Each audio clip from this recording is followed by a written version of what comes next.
A fabulous Friday evening here in Boerne, Texas. Friday night football is upon us at Boerne ISD Stadium, and it's homecoming.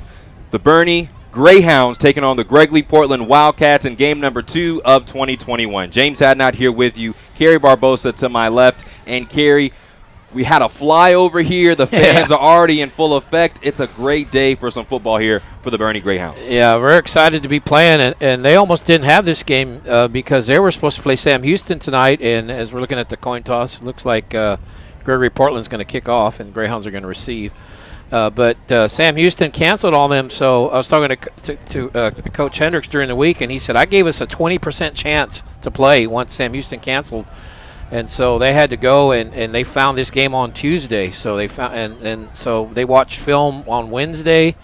So it's been a short week for them, but they're just glad to be playing. And Coach Hendricks said, all in all, we're just excited to have a game. It's homecoming, so everyone's excited. That was a great flyover. I didn't know that was coming, but it's going to be a big day here in Boerne. 100% to set the tone for this contest, because both teams come in at 0-1 on the season. Boerne, of course, lost last week in a close game to Alamo Heights 34-30, and Gregory-Portland lost in their opener to Cal Allen. That was a 41-19 fallout. And so both teams are hungry for a win, hungry for an opportunity to get back on the field, and just happy to have a game here this Friday. Yeah, and Gregory-Portland, they're Los Fresnos they were supposed to play, and they got canceled on. So, yeah, both teams happy to be playing. And both teams, like you said, lost last week. Somebody's going to go 0-2, unfortunately, after tonight. But, I mean, I think both teams really want to get that win and get out there and not fall to 0-2. Gregory-Portland will kick the ball off. Jackson Sutton approaches it, and we're off here in game number 2 of 2021. A nice return up to the 25-yard line. McCoy Bruce. Boerne starts things off. And at quarterback, Rashawn Galloway, a fantastic product here for Boerne. Galloway last season did it all for the Greyhounds.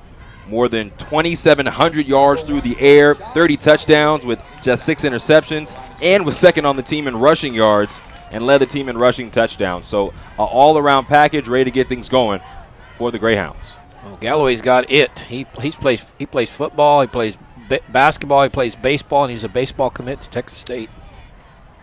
Greyhound start 5 wide. Trying to shake in the hole. Spins around and gains maybe 2 yards, does Galloway. First man there was Chase Phelps for Gregory-Portland. They don't like to run Galloway. They don't like to run Galloway a whole lot, but he likes to run. So he'll take the ball like right there, right up the middle. That time got him about 3 yards. Once again a run. This time more space. Puts his head down and gains a first down.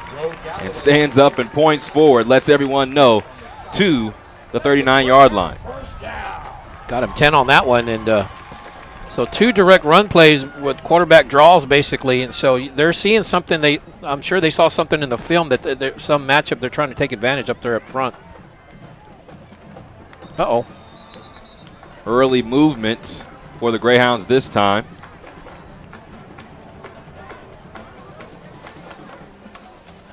Gonna back him up 5. And that's one thing Coach Hendricks talking to him before the game. He said that's what hurt us last week is those unforced mistakes like that. We got to cut those out. Chase Gentry is the running back, gets the give on first down and 15. Almost snakes through a tackle, but he's tripped up. Gets back to the initial line of scrimmage +1 to the 40 on first down. Yeah, Gentry in there. You know, JP Castro is usually the guy, but he didn't play that much this week, and he's not suited up tonight. Second down, another run. This one right up the gut. Nowhere to go for Gentry. Stopped right at the line. It'll be 3rd down and long for the Greyhounds. Yeah, Castro's over there. It looks like his arm's in a sling or something. He's not even suited out, so definitely won't see him tonight. 3rd down and 9 from the 40-yard line. Shotgun formation for Rashawn Galloway. Looking left, slings it left, and there's Riley Pekachik for a first down. Pushed out of bounds by Alex Gonzalez, but should be enough for a first down. A flag comes in late. Nice route by Pekacek, who knows where he is on the field, makes a stop at the 50, goes beyond the first down marker, and he comes back, makes the catch. Nice throw by Galloway. Good stretch by Pekacek to go up and get that first down right at the 50. Sideline warning for Gregory-Portland, so does not affect the play, and a first down picked up on 3rd down and 9. A pickup of 11 yards for Pekacek. Had 7 receptions, 75 yards last week. On 1st down and 10, another give up the middle, and sniping forward into Wildcats territory was Chase Gentry. Gentry just kind of weaving his way through that line there. Gets a good gain of about 5. So Greyhounds got everything going right now. 2nd down and 5, shotgun formation once again. This a play action. Pekacek at the line to gain, makes one man miss, and continues to churn forward. Pushed out just outside the 25-yard line, but another big pickup for Riley Pekacek. And Pekacek sitting out there on that left sideline, and that's twice that Galloway's gone to him. And he was a game changer last year as a sophomore. He made an impact right away. He had several touchdowns, 50, 60 yards. He'll stretch that field. And he looks bigger to me. Coach Hendrick said he's gained about 15 pounds of muscle, and he hasn't lost any speed, so he's a real threat out there. Galloway has it once again, this time swallowed up right at the line, maybe for a loss, was Chase Gentry. Tackle made by DeAndre Parker. That's first negative play for the Greyhounds other than that penalty. So good job by Gregory-Portland getting penetration and knocking them back for a 2-yard loss. New running back in. This is a straight drop. Galloway over his intended wide receiver. Racing up the middle was Kobe Hunter, the tight end. 3rd down. Kobe Hunter had a good game last week against Alamo Heights. Had 2 touchdowns. And he's another guy who made varsity as a sophomore 2 years ago and had a great sophomore season. And, of course, he was playing last year and started 2021 great with 2 touchdowns. 6 receptions, 73 total yards last week for Kobe Hunter. It's 3rd down and 12 from the 29. Play action. Galloway throws deep to the end zone. Oh, my! Riley Pekacek in the end zone, bobbles it and brings it in for a touchdown. Now, there is a flag, though, at the 23. Let's see what it is. But whether it stands or not, what a great catch by Pekacek. What concentration. That ball bounced around, and he just stayed with it.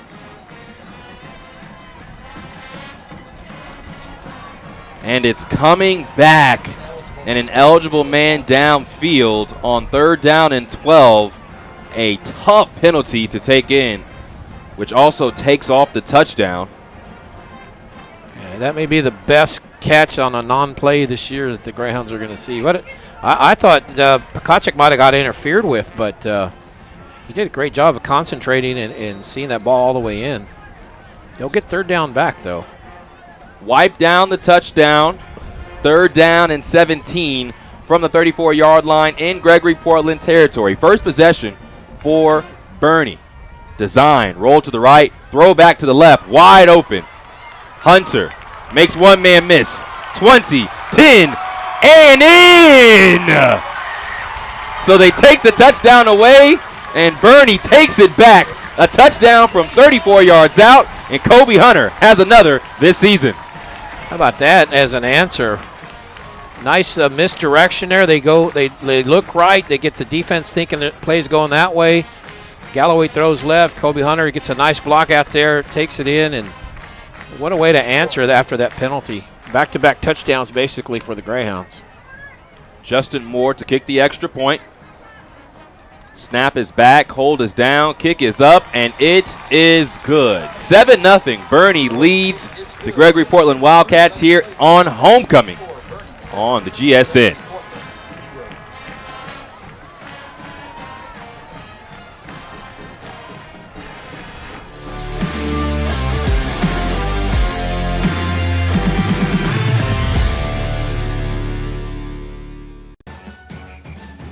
Tonight's broadcast is brought to you by H-E-B, Smoky Moe's Barbecue, Chick-fil-A, Frost Bank, Jet Specialty, Ferris Orthodontics, 1910 Church, Wick Productions, and Dog and Pony Grill.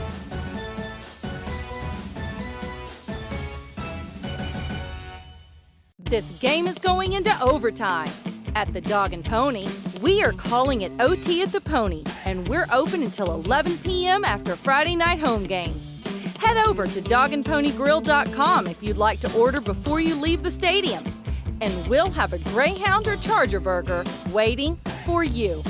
Dine in with us, grab a cold beverage, and enjoy the rest of the night with our full kitchen open until 11 p.m. Come on over, because we are ready for you.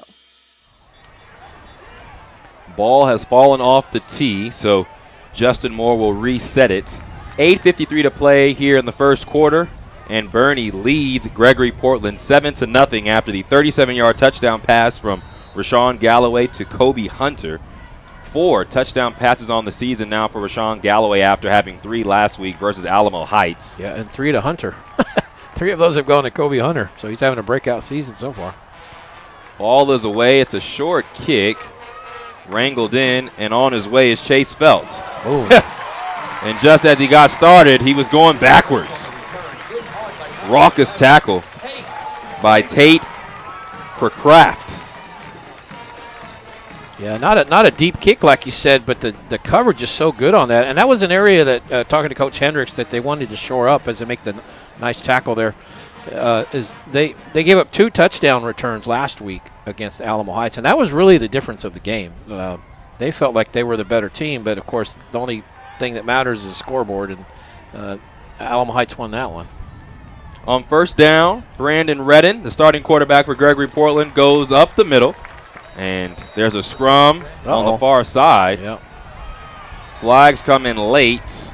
Usually the second man gets the laundry. Yeah, there's enough yellow flags out there that you could land an airplane. I mean, at least 4 flags came out. That's going to be personal foul. Might be offsetting. I think that's what the Greyhounds are hoping, but player's going to get a talking to here. Yeah, they were engaged away from the play pretty good, and you know, coach is just going to tell them you got to keep your cool. It's first play of the game. Offsetting. So the penalty on Boerne.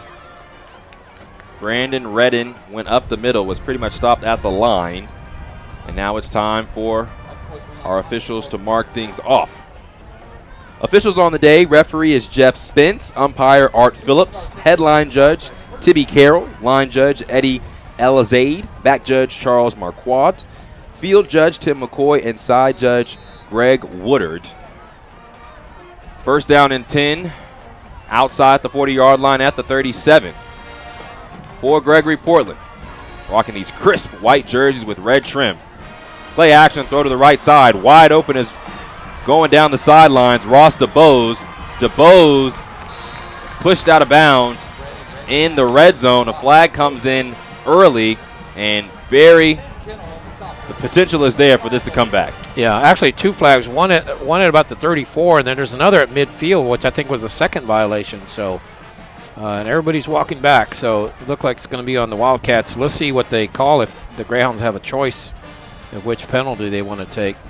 One was in the area of holding usually, or blocking the back kind of area, and then there was one out here, which I think was a separate one that flags at midfield here. So let's see, let them sort it all out. Well, it looks like it'll be a holding because they marked 10.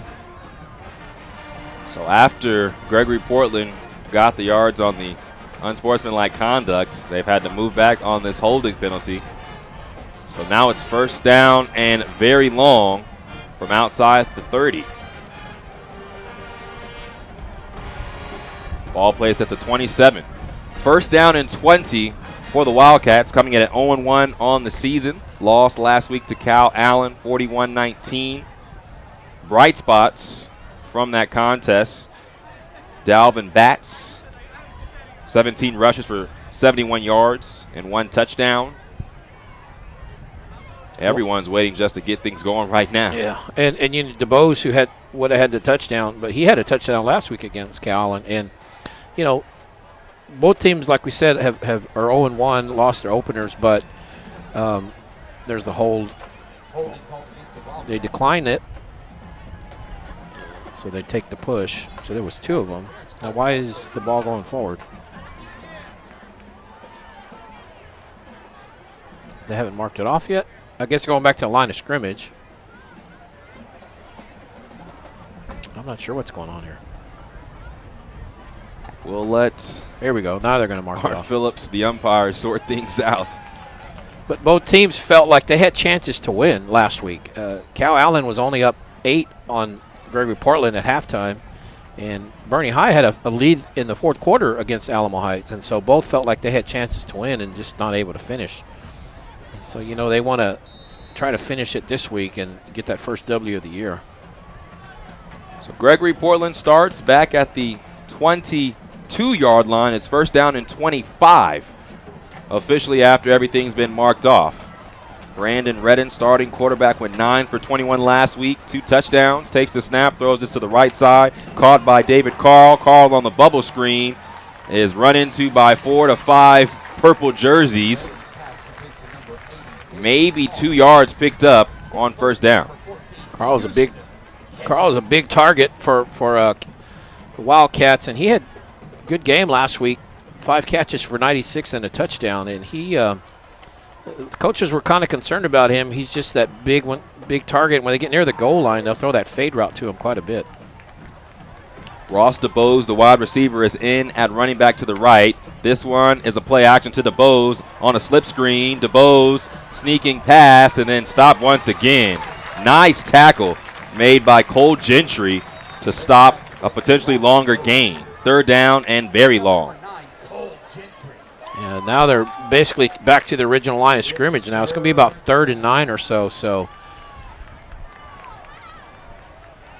3rd and long, but not out of the arena here of getting a first down.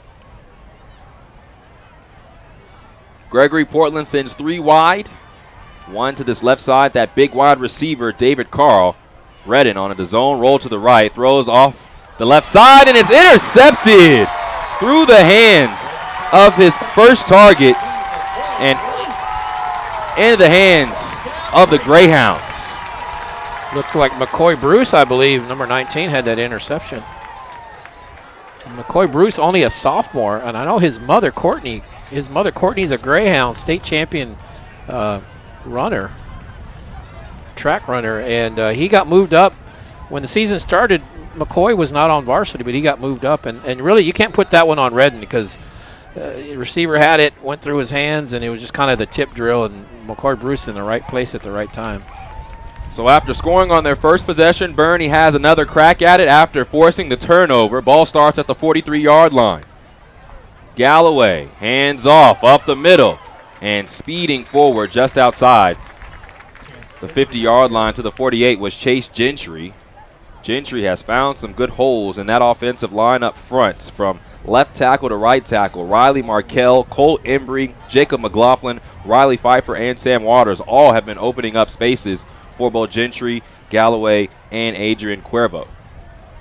2nd down and 4 from the 49. Snap back.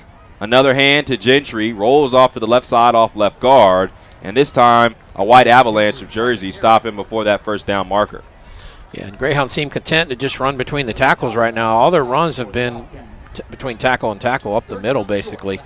They've thrown to the sideline a couple times, but their running plays, they haven't tried any kind of sweeps. They're just taking it right at them, straight ahead. On 3rd down and short, 5 wide. Pakacek is to the boundary on the left side, but it's going to be a run up the middle. Galloway is swallowed up. Gregory-Portland had the perfect call. Galloway has nowhere to go. 4th down. Yeah, just great defensive play at that time. Just swarming Galloway, like you said, nowhere to run. It loses about 4 on that, so it'll be interesting to see what they do here. Near midfield, it looks like they're keeping Galloway. Now, he can punt, so let's see what they do here. 4th down and 5. Gregory-Portland looks like they're going to bring the house. I think they were trying to get him to jump.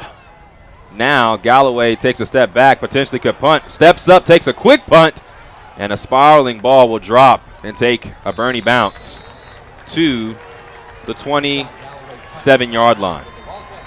Well, Kerry, that almost was bad. Yeah, that was a high snap. Galloway showing his athleticism, going up to get that one and still getting the punt off. It wasn't the punt he wanted, but, you know, he didn't take the loss back there, and he backs him up a little bit.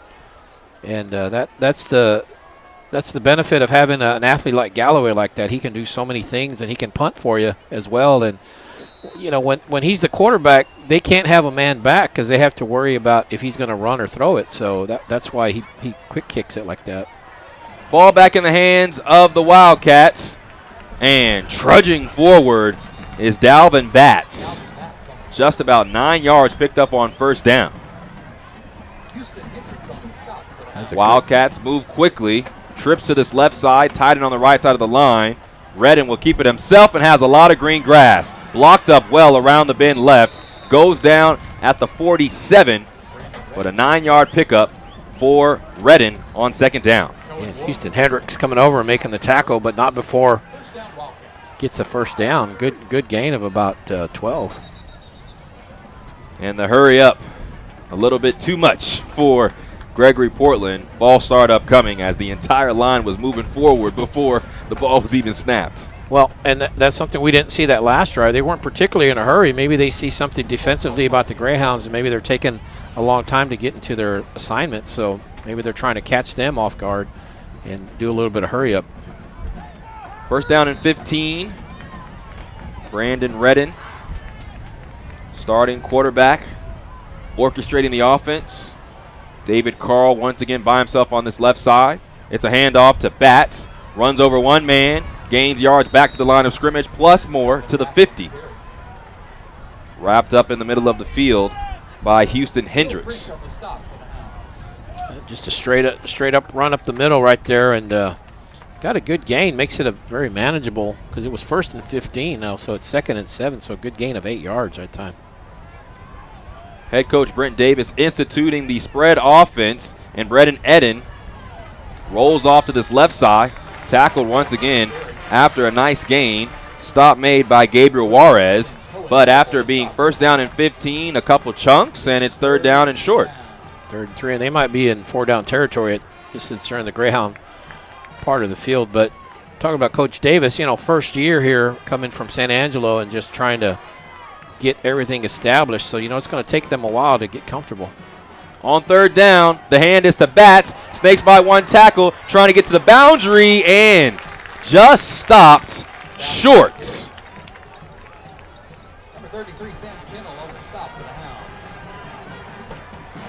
Sam Kennel making the stop there, stops them about half a yard short. So let's see what the Wildcats want to do here in fourth and less than 1. I think at this, I don't know, I'm not a coach, but you're right here, so let's see what they do. Brody Mitchell comes in as an extra tight end. Under center goes Redden. Quarterback sneak, has plenty of momentum for that first down. First down, Wildcats. And the push was phenomenal right there. Yeah. Needing just an inch, gained about 4 or 5 yards. Yep, got him 4, and I like that decision. It's early in the game, but you're in Greyhound territory and you only got half a yard. Surely you got confidence in your offense so they can get you about a yard or so, and they did there. From the shotgun this time on first down and 10 from the 40. Quick throw and a huge hit. Ball pops out, and flexing his muscles is Houston Hendricks, and why not? Well, you know, that's just quite a hit. We've already called Houston's name several times tonight on defense. He's got a couple hits. That was the hardest one so far, and, you know, the coach, is sitting there proud of his son on that hit. Second down and 10. About 2:15 to play here in the first quarter. Second possession for Gregory-Portland. They threw an interception on their first. Redden hands it off, nice. And almost a log jam up front. Breaking through the line was Riley Mackerel. And Mackerel is tackling the ball carrier just about as he's getting the ball. So, man, he really shot that gap and got in there. And made a great stop. Puts them at third and long, a little bit behind the chains here. But again, you might be in 2-down territory for the Wildcats, so you don't have to get it all here in one play. You might have a 4th-down opportunity to get it as well. 3rd down, 12 to go. Redden has the snap. A straight drop. Loads up. Big throw. Left side. Tap down. Incomplete. There was a collision. Flag comes out. Call upcoming. Yeah, let's see. I just the 2 receivers were going to collide. So they're going to call a push on the Greyhounds. Houston Hendricks was defending along with Cohen Wolf. So they were the ones that came together. And the wide receiver was David Carl. And looks like the Greyhounds are going to get the penalty. So 2 men in the area. It was played well, but just too much for the Greyhounds, and a 1st down picked up via the penalty. That's a big penalty, and it keeps the drive alive, and it gets them closer to the red zone territory. 1st down from the 27. A run up the middle. Redden gains ground just outside the 20 to about the 22. 5-yard pickup on 1st down. Gregory-Portland looking like they're trying to do some hurry up now here. Hand off to Batts. Gets by one blocker, but he's slung around and down. Houston Hendricks is all over the place. Yeah, Houston's having a game. And Houston's safety out there, so he read that hit where he hit the guy really hard. He read that well, and that time he comes up from the safety spot and makes the tackle, but not before they get a 1st down. Into the red zone for the first time today. Gregory-Portland on their 2nd drive. 50 seconds to play. Design roll to the right. Throw to the end zone. Goes up and grabs it. Chase Felt snags it for a touchdown. Number 11, Chase Felt. Wildcat touchdown. Yeah, that time just the defender never turned around. The defender didn't know where the ball was, and so Felt he sees the ball, makes a nice catch on that. Very athletic catch, and it gets them within 1 point here. That was a good drive, good methodical drive. They got a break on that penalty on 3rd and 12, but they took advantage of it. Now to kick the extra point, Jackson Sutton. Ball's back. It's a high snap. Kick is up, and it is good. So we'll take a break. Game is tied 7 apiece. 42 seconds left in the 1st here on the BSN.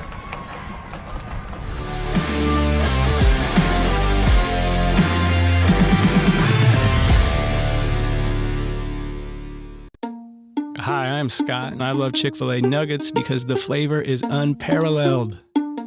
As soon as you bite into them, you're in a happy place. The seasoning is perfect. Hey, I'm Giovanni, and a little thing I love about Chick-fil-A nuggets is that they're perfectly breaded. There's just that right amount of crisp. I don't know what they're doing in the kitchen, but it's pure magic. There are just some things you can count on when you live in Boerne, Texas.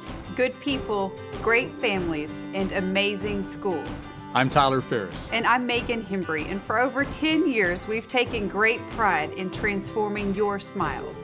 We're Ferris Orthodontics, and just like you, we're here to stay. The seesaw level at 7 here with 42 seconds left in the 1st quarter. Kicking off is Jackson Sutton for Gregory-Portland after their touchdown drive. And now returning is Riley Pekacik. And check that. Ball pops out, and it could be Gregory-Portland's football. That was McCoy Bruce who was returning the football. Hands going to the left and to the right. And Gregory-Portland picks up the fumble. McCoy Bruce running it, has it stripped at the very end. He's on the way down. Boerne was trying to say he was down, but they're saying no, that he was not down. So good job by Gregory-Portland stripping that ball and then recovering it. And they get a break here. They're going to get a short field taken over at the 25, so chance to score back-to-back touchdowns. And every coach says if you win the turnover battle, you're going to put yourself in a good position to win the contest. Right now, the turnover battle is back level after early. Boerne had the interception of Brandon Redden. Now the fumble on the return. Redden throws wide of his intended wide receiver, Ross DeBose. 2nd down and 10. It's a good drive by the Wildcats on that last possession. 11 plays, 73 yards, took 4:12 off the clock. So take a third of the clock off just on that one drive. Big break, I thought, was that penalty where they're able to capitalize, keep the drive going, and they score on that and get another break here. 2nd down and 10 from the 25. Redden hands off to Batts, and Batts bolsters his way forward across the 20 to about the 17. Tackle made in the middle of the field by Huston Hendricks. 3rd down and short. And I tell you, Gregory-Portland they're not all that big, their line, but they're doing a good job right now of giving their running back Batts room to run. 3rd down and 2 from the shotgun. Redden will keep it himself on the zone read. Shakes by 1 tackle. Helmet comes off, but a 1st down picked up nonetheless. Tough yards around the bend. Yeah, good stop by Will French, but now Redden's got to come out, I thought, because the helmet came off. That used to be the rule. Well, it's going to be the quarter, so that may not matter. So with the first quarter coming to a close, the teams will switch sides, and knocking on the door is Gregory-Portland. 7-all the score. We'll be back for more football on the other side.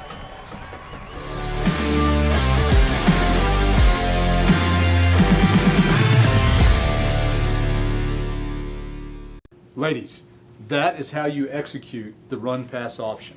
All right, guys. In order to live in this community, we need to know important facts. What year was Boerne High School opened? Back in 1909. Now, who knows the name of the mascots? Rowdy and Rita. Okay. What year did Boerne play its first football game? Back in 1909. Coach Oswald. It isn't Taco Tuesday without the freshest tortillas. That's why H-E-B bakes tortillas fresh in store. Your kids won't eat tacos on Tuesday or any day without their favorite toppings. Good thing H-E-B has it all, including guacamole made fresh in store. It's been a really long week, and it's still only Tuesday. That's why H-E-B does all the shopping for you, so you can just pick it up with free curbside. No store does more to bring the best to your door. Shop the app or online and pick up curbside free at H-E-B.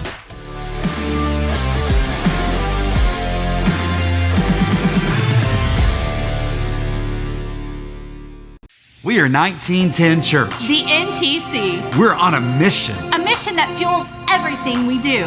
We're about finding and restoring. Finding things that have been broken, lives that have been broken, and restoring them to the manufacturer's intended design. We're serious about people. Because we think people matter. We're fun. Energetic. And crazy about life. Because we think it's worth living. And don't worry, we aren't perfect. Just forgiven and honored to have a second, a third, fourth chance. We would be honored to meet you. And what you're wearing right now is appropriate. Redden hands off up the middle to Dalvin Batts. And on 1st down, right up the gut for maybe 2 or 3 yards. And so interesting, before the start of this second quarter, a timeout was taken by the Wildcats. Why was that, Kerry? Well, we think it was so that Redden could come back in because he was going to have to sit out. Even though it was a break, he was going to have to sit out. So they took the timeout so that he could go right back in. On 2nd down and 8, want to have your general out there. A give to Batts. Holds it with 2 hands for safety and goes down after about 5 yards. And that's really not a bad timeout when you think about it because you extend the break, you give your guys a little bit of rest. You still have 2 timeouts going into the second quarter before the break, so that's not a bad timeout. You get to keep your guy out there as well. Huston Hendricks has that last stop. It's 3rd down and 4. Snap taken. Zone option look. Redden bumps off one person, stays on his feet. Is he in? Yes! A strong run for Brandon Redden gives Gregory-Portland the lead. Touchdown Wildcats. Yeah, that was a strong run indeed, and he's a I think of him more as a passer, but he's showing you that he can run the ball. He's run it several times tonight, and he's had some good runs. He's got a thick body, so he's not going to come down easy. And that was just a good touchdown run, and Gregory-Portland takes advantage of a short field. Only have to go 25 yards because of that turnover, so got the upper hand right now. And almost a mishandle on the snap. David Carl picked it up and put it down, and it was put through by Jackson Sutton. So 14-7, Gregory-Portland takes the lead over Boerne here on homecoming on the GSN.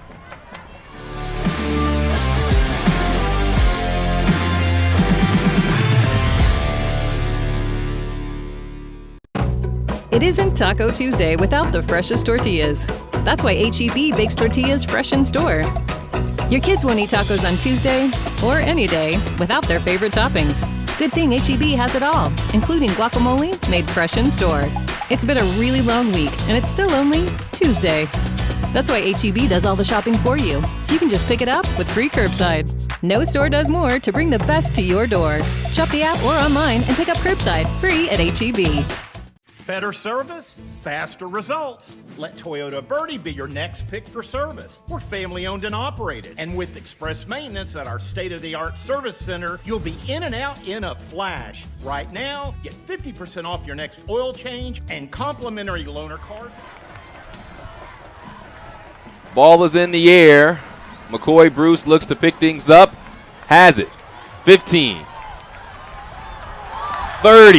And Bruce taken out on this left sideline, but McCoy Bruce, after fumbling the last snap, gives his team good field position to start their first drive of the second period. And, McCoy Bruce, he's wanting to make up for that play, and he does a great job here and get his confidence back and help the team. And I like the coach left him in there and said, hey, we need you. You're our guy. Go out there and make a play, and that's what he did right there. Gives him good starting field position at the 36. First down and 10 from the 36. Trotting back out is Rashawn Galloway and company. At running back still, Chase Gentry. Boerne has looked good on offense. They were stopped on 3rd down and 1, their last possession back in the first quarter. Then that turned into back-to-back touchdown drives for the Wildcats. In motion is Pekacic on a pop pass, coming to the right. Finds a seam, stays on his feet, spins again. Ball pops out. But the first down will stand, and there's where that strength. You said he looks bigger, looks stronger this season, and he showed it off there. Yeah, but unfortunately, great run by Pekacic. There is a flag on about the 23. Does a great job, though, of getting past defenders, staying on his feet, bouncing off tackles, but it looks like it's coming back. It's going to be a hold, it looks like. Well, Riley Pekacic has had 2 big plays here today. You think back to the first quarter, that bobbled touchdown that he had that was called back. And now a gain of 20 yards or so called back. It's first down from just inside the 25 at the 26. And this was kind of something that hurt the Greyhounds last week. They were kind of playing behind the chains a few times. A rifle up the middle, but a snipe down. Great defense in the middle of the field by Chase Felt. Incomplete, 2nd down. Well, we're talking about Galloway's arm. Telling you he's kind of got a cannon. You saw it right there. Just a great throw. But that was a really good defensive play to knock the ball away from Kobe Hunter. Galloway has it once again on 2nd down and 20. Quick throw to the right side. And before he could come out of his break, the ball was already past him. Intended wide receiver was Justin Moore. It's 3rd down and 20. Well, Gregory-Portland defense is doing a good job so far. They held the Greyhounds to 3 and out, and then they went on that 4-minute drive, got the fumble, and they scored again. And now defense has got the Greyhounds sitting at 3rd and 20 here, so it might be consecutive back to 3 and out. So, and momentum is palpable. Yep. And after that big 3rd down stop, things have made a turn for Gregory-Portland. It's 3rd down and 20, setting up a screen. Ball is caught, but nowhere to go. And again, the cavalry comes in for Gregory-Portland. Cohen Wolf caught the football, but there was nowhere for him to go, and it's 4th down. Yeah, Chase Felt, number 11 for Gregory-Portland, was in on that play, and you see him, he kind of just gets in the way. He doesn't even really make the tackle. He's just kind of laying there, and the receiver kind of trips over him. He was just put his body there. He just kind of sacrificed his body, and back-to-back 3-and-outs for the Greyhounds here. So Houston Hendricks will punt the ball away.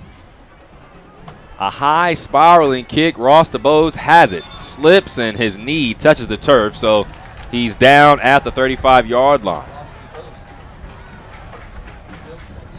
Gregory-Portland will take over with a chance to add to their lead. And one question we had coming into this contest was, how will the spread offense for the Wildcats look in week 2? They showed flashes last week versus Cal Allen despite the loss, and the spread has been in full effect here today. Yeah, and you think about this is basically a whole new system for them with a new coach. So I think they look pretty good for a first-year coach only in their second game. So they've had 2 pretty good drives here. Redden sends DeBose in motion. Hand off to Batts. Batts spins around, stays on his feet for a first down, and he stood up right at the 45-yard line. But again, Dalvin Batts, who led this team in rushing last year, is showing his strength on the offensive end this year. Yeah, and he's doing a good job of running where the holes are and what the offensive line is giving him. On the hurry up, Redden will keep it as a quarterback. Finds a seam, a juke move. His helmet comes off again, but not before gaining another first down into Greyhounds territory. And now he's got to come off unless they burn another timeout.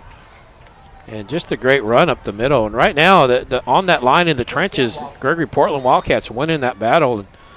They got Nesbitt, Lara, Viella in there, and Lara's a three-year starter, and they're all around 250, 260, 230. So they're getting a little bit of push right now against that Greyhound front. Backup quarterback Colton Harrison in now. It'll be a straight give to Batts. Batts sneaks by a couple defenders, and Dalvin Batts still on his feet to the sidelines. Batts booms forward, and that's another big play for Mr. Batts into the red zone for Gregory-Portland. They have not had a second down. Everything's been a first down, and Batts with that speed, when he gets out in the open field like that, he's trouble, and you saw him get all the way down to the 6-yard line. First down and goal from the 6, a turn, a give, and Batts bolstered backwards by Boerne. In there on the stop for the Greyhounds, Caleb Hamby.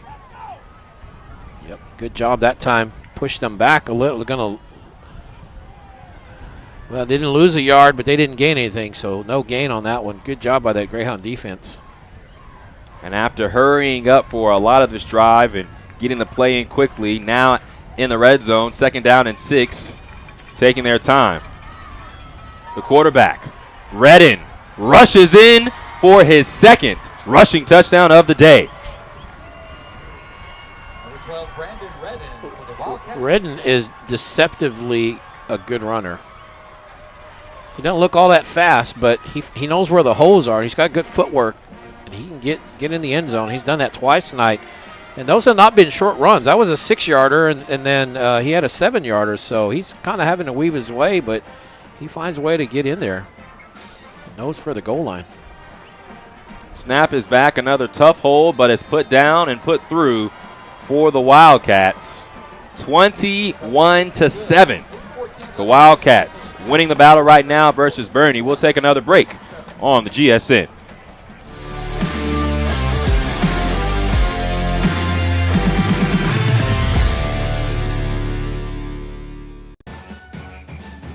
Tonight's broadcast is brought to you by H-E-B, Smoky Moe's Barbecue, Chick-fil-A, Frost Bank, Jet Specialty, Ferris Orthodontics, 1910 Church, Wick Productions, and Dog and Pony Grill.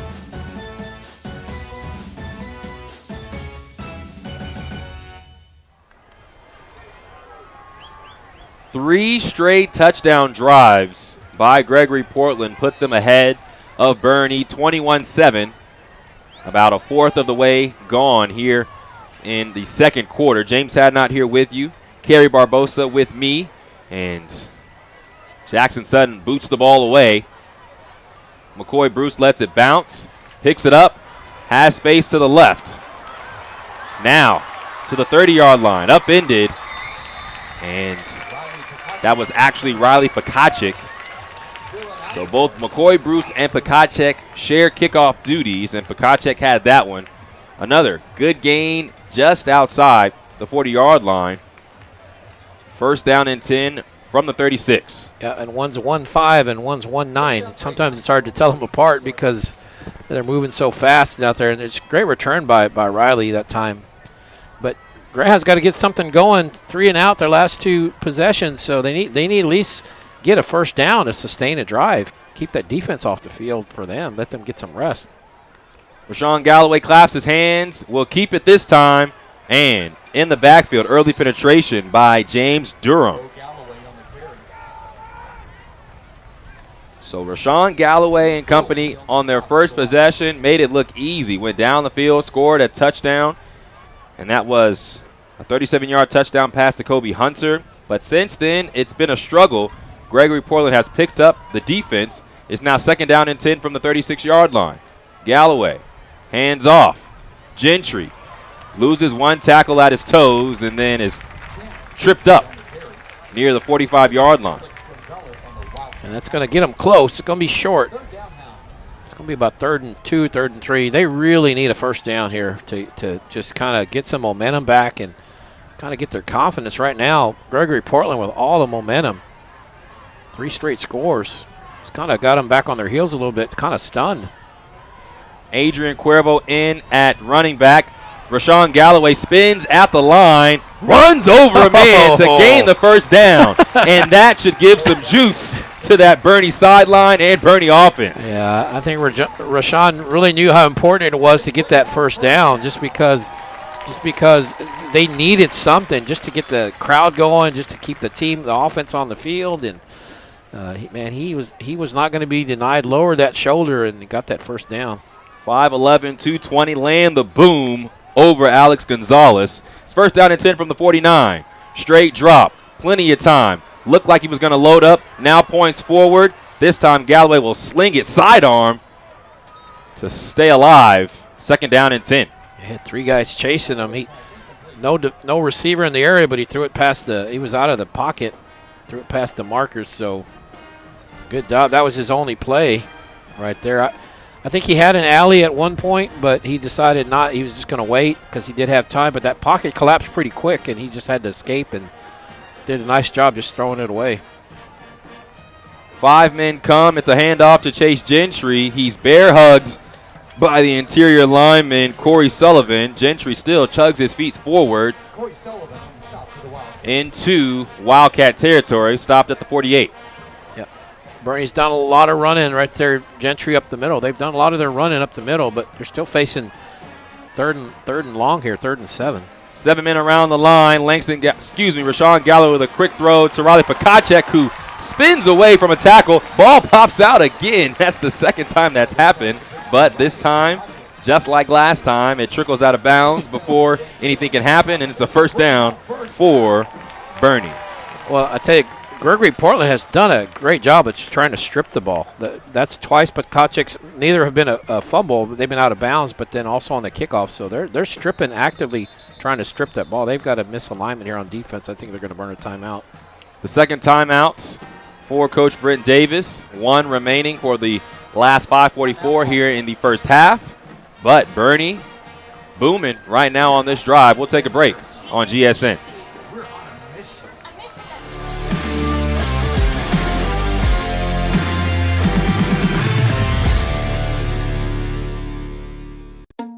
Hi, I'm Scott, and I love Chick-fil-A nuggets because the flavor is unparalleled. As soon as you bite into them, you're in a happy place. The seasoning is perfect. Hey, I'm Giovanni, and a little thing I love about Chick-fil-A nuggets is that they're perfectly breaded. There's just that right amount of crisp. I don't know what they're doing in the kitchen, but it's pure magic. They're just something. Ball spot at the 35-yard line. First down and 10 for Boerne, down by 14 points to the visiting Gregory-Portland Wildcats. Game number 2 of the season. Both come in at 0-1. And Boerne here on homecoming trying to have some happy fans. Galloway, straight give, a burst for Chase Gentry into the red zone. Stopped at about the 18-yard line. Just a great run by Gentry. Great job of that line opening the hole. Gentry just burst through there like you said and gets them a first down in the red zone. 16-yard pickup, another tote for Gentry. These are tough yards to the 15. 4 yards on first down. 2nd down and 6 upcoming. And he might be coming out. They're going to bring in one of their other backs, Adrian Cuervo, who I believe is a soccer player as well for the Greyhounds on the state championship soccer team last year. There was a Cuervo. I'm pretty sure it was Adrian. 5 minutes to play here in the first half. Boerne has allowed 3 straight touchdown drives on defense, looking to counter with one of their own on offense. Snap back, quarterback run. Galloway snakes by 1 tackle. Down the sidelines, trying to tiptoe for some more yards. Past the 10, stopped right at the 10-yard line. That was a good job. They sent a man in motion, and basically he becomes the lead blocker out on that play. I believe it was Kobe Hunter. And Galloway with a good run and makes it a very short 3rd down here. 3rd down and 1. Handoff to Cuervo. Gains the first down. Past the 10. And an avalanche of jerseys just outside the 5. But a first down and goal for Boerne. Well, he did his job. Now they're going to bring in Gentry, but Cuervo gets the first down, keeps the drive alive, and they're 1st and goal, so they're going to have 4 cracks at this. And I think at 21-7, you're probably going for it on 4th down if you have to. On 1st down and goal from the 6, the ball's dropped on the handoff, a miscue, and the ball is in the hands of the Wildcats. Wow. Well, that was a drive killer right there. I'm not sure what happened. Maybe miscommunication on that exchange there, but either way, Gregory-Portland comes up with the ball. That's 2 turnovers that they've been able to come with, and that one was a killer because that hurt that drive. They're getting ready to score, had momentum, getting ready to make it a 1-possession game here, and Gregory-Portland kind of dodges a bullet there, and now they got a chance to do something with 4:26 here left in the first half. 1 timeout, start the drive from the 11. Flag comes in, Bats goes down just outside the 15 at the 13. Wrapping him up was Layton Middleton. We'll check the flag in a second, but 1 timeout for Gregory-Portland. Brody Mitchell is the man that picked up the fumble on the mishandled exchange. So the flag goes on the Wildcats. Half the distance to the goal, takes them to the 6. 1st down and 15. And, you know, Boerne might, if they can hold them here, maybe burn some time out, save some clock, give their offense another chance. They got time. Boerne has a couple timeouts left, at least. Redden takes the snap. Will spin out to the left this time. Throw it to the boundary. And Ross DeBose with the catch. Goes out of bounds for a 1st down. Good catch.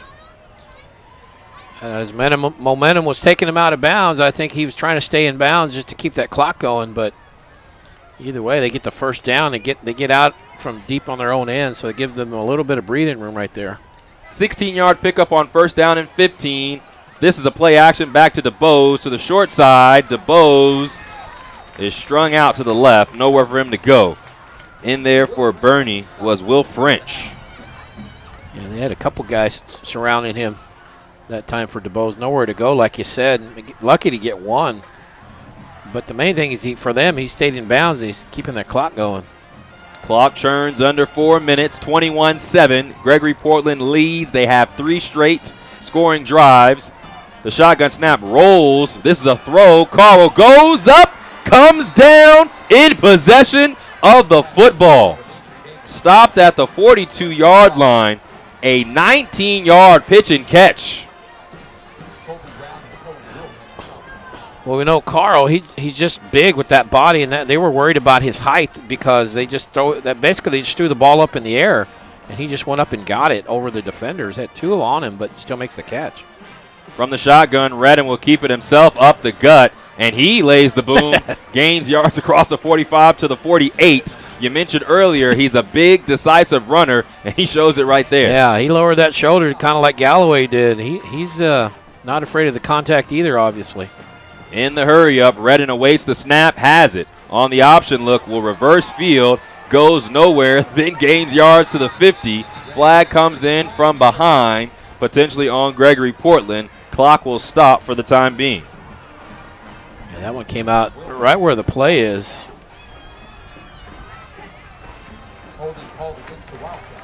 So a holding holds up the hurry-up for Gregory-Portland. Pushed them back.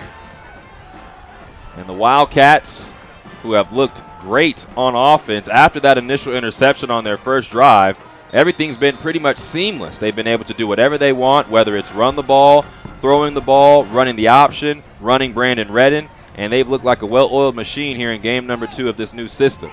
2nd down and 14, ball on the 38-yard line in Gregory-Portland territory. Snap back, Redden just throws the ball away. Was he in the tackle box is the question. That's what they're trying to find out. He was running for his life because Riley Macro was chasing him. Good job by Riley Macro shooting there.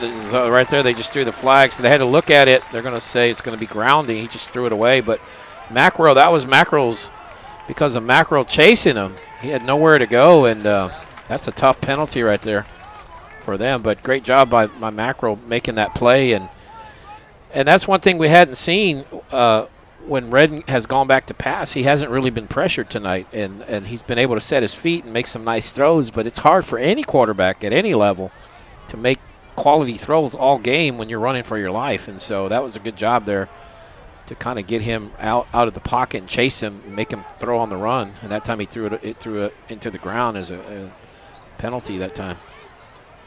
So it's 3rd down in San Antonio right now for Gregory-Portland. 3rd down and 25 officially from the 27 in Wildcats territory. This is big for Boerne with 2 timeouts. The clock runs at 2:27.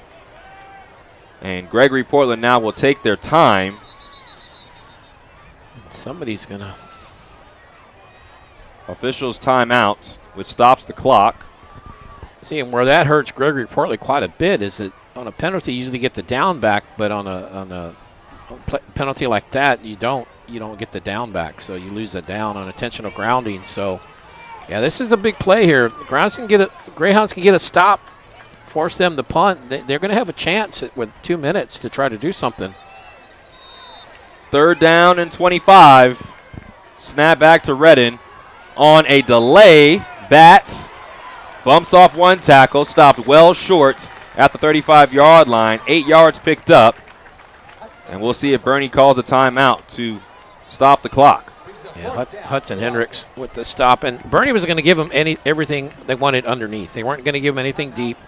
So I think Gregory-Portland just trying to see if they could bust something with a draw like that, delayed handoff like you said. But good job by the Greyhounds. Clock stops after the timeout. Gregory-Portland did kick the ball off, so Boerne will receive the football in the second half. And check that. Gregory-Portland kicked the ball off, so the Wildcats will get the ball in the second half. And that's what makes that last fumble in the red zone so important. Simply because if you go in, you get the stop, and you cut the score, you're getting the ball back here. But Gregory-Portland, if they get a stop, they come back and get the ball to start the second half with a fresh set of downs. And remember that opening drive, Greyhounds went and scored, and that's been kind of the highlight offensively for them so far. They haven't been able to duplicate that kind of drive so far. Well, when you need something, you send out a star player. Riley Pekacic is back to receive this punt. It's a end-over-end kick. Flag comes in. It goes out at the 45-yard line in Gregory-Portland territory, and there is in Greyhounds territory, and there's a flag on the play. Yeah, so if it's against them, do you make them re-kick and maybe give Pekacic another chance at running it, or do you just take the ball? Because you got pretty good field position right there if you let it go. That is if it is on Gregory-Portland. Halftime coming up. We'll go over the scoring drives for both teams, give you a better understanding of how things ended up the way they have at this point in time. A look towards the second half as well. Here's the call. It was a shank punt, but they're moving Boerne back. So holding on the defense will take Boerne back 10 yards. So they'll start their drive from the 35-yard line. 2 timeouts for the Greyhounds. 2:16 to play in the first half. Boerne scored on their first possession, but has been stunned on defense since. We're on their way into the end zone on their last possession, but a miscue on the handoff at the 5 gave Gregory-Portland the ball back. Rashawn Galloway, starting quarterback, ready to start this drive. Chase Gentry's to his right. Snap back. 3-step drop and a low throw, but a catch by McCoy Bruce. Yep. Clock continues to roll. And that's what you got to do. Make that catch. That's the most important thing. Don't worry about getting yards. You got 9, so right there, so you're making it 2nd and 1. Clock moves under 2 minutes. 4 down linemen. 2 men around the line for Gregory-Portland. Plenty of time. A rifle over the middle into Wildcats territory. Caught by Riley Pekacic. He had 3 men on him, but Galloway threaded the needle, got it to him. Move the chains. Great job holding all that ball by Pekacic. 9-yard pickup. Snap back. This is a quick throw. Left side this time. Staying in Browns was Bruce trying to get the first down, but now precious seconds will run off. Yep, he's just trying to do a little juke move that time and get past the defender. He got caught, and then he got slung to the ground. But they're okay. A minute 30 or so left here. They got some time. Tight formation this time. The first time we've seen 2 wide receivers close to the line. Galloway takes the snap. Galloway has plenty of time. Man wide open in the middle. Has space. 20. Jukes by another man. And going down just outside the 10 at the 11. Justin Moore, who had a big game last week, his first imprint on this contest this week. Well, and credit the line. They give Galloway all kinds of time. Good job by Galloway. He had time. He finds his man. Moore gets open, shakes loose from the defense, and makes a nice throw. Took him a while to spot him, but he did, and nice job on that play. Moore getting the first down.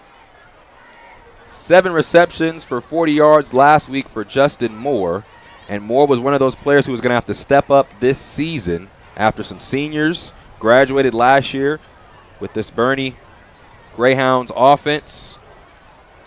Moore last year had just 12 receptions for 287 yards, had 7 receptions last week. However, he was a part of the offense, had 4 TDs last year. So ready to step up and gives Boerne a first down inside the red zone at the 12-yard line. Look for Pekacic or Hunter. Those tend to be his go-to targets around here. Let's see what they do. Once again, we see this tight formation.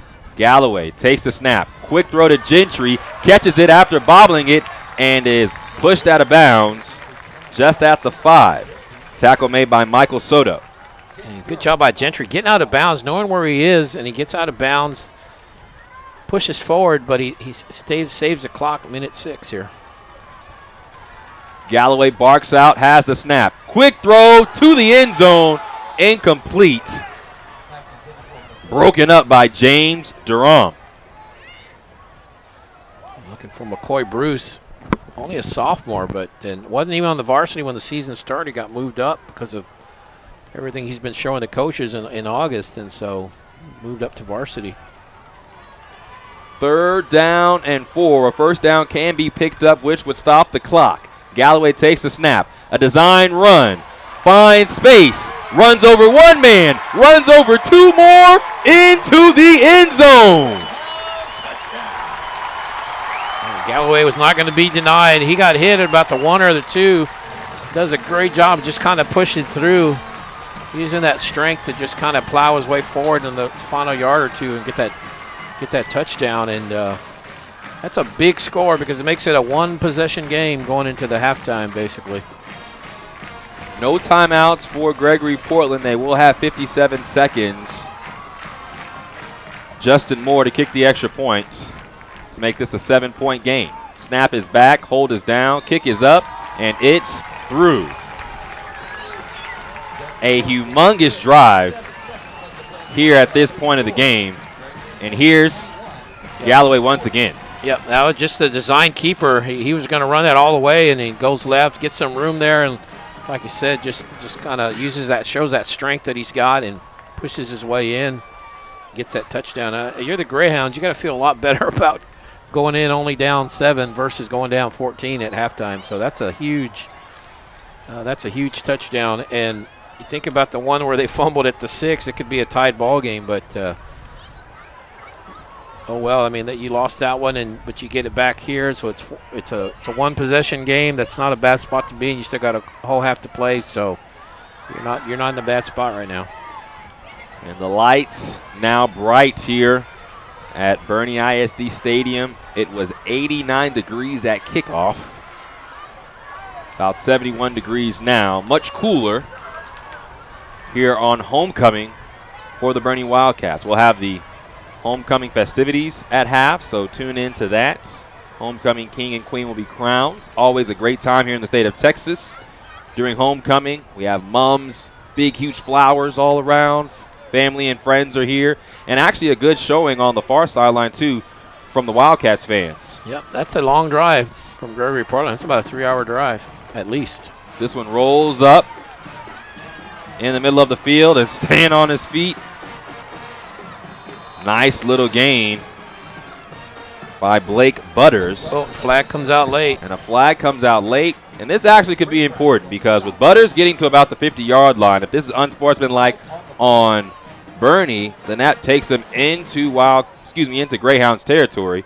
And with 49 seconds, that's plenty of time with this offense. So a huge call upcoming. Yep. And Dylan English, his helmet came off. I don't know for the Greyhounds. I don't know if it got slung off and that was the penalty, or it's looking like it's going to be on the Wildcats.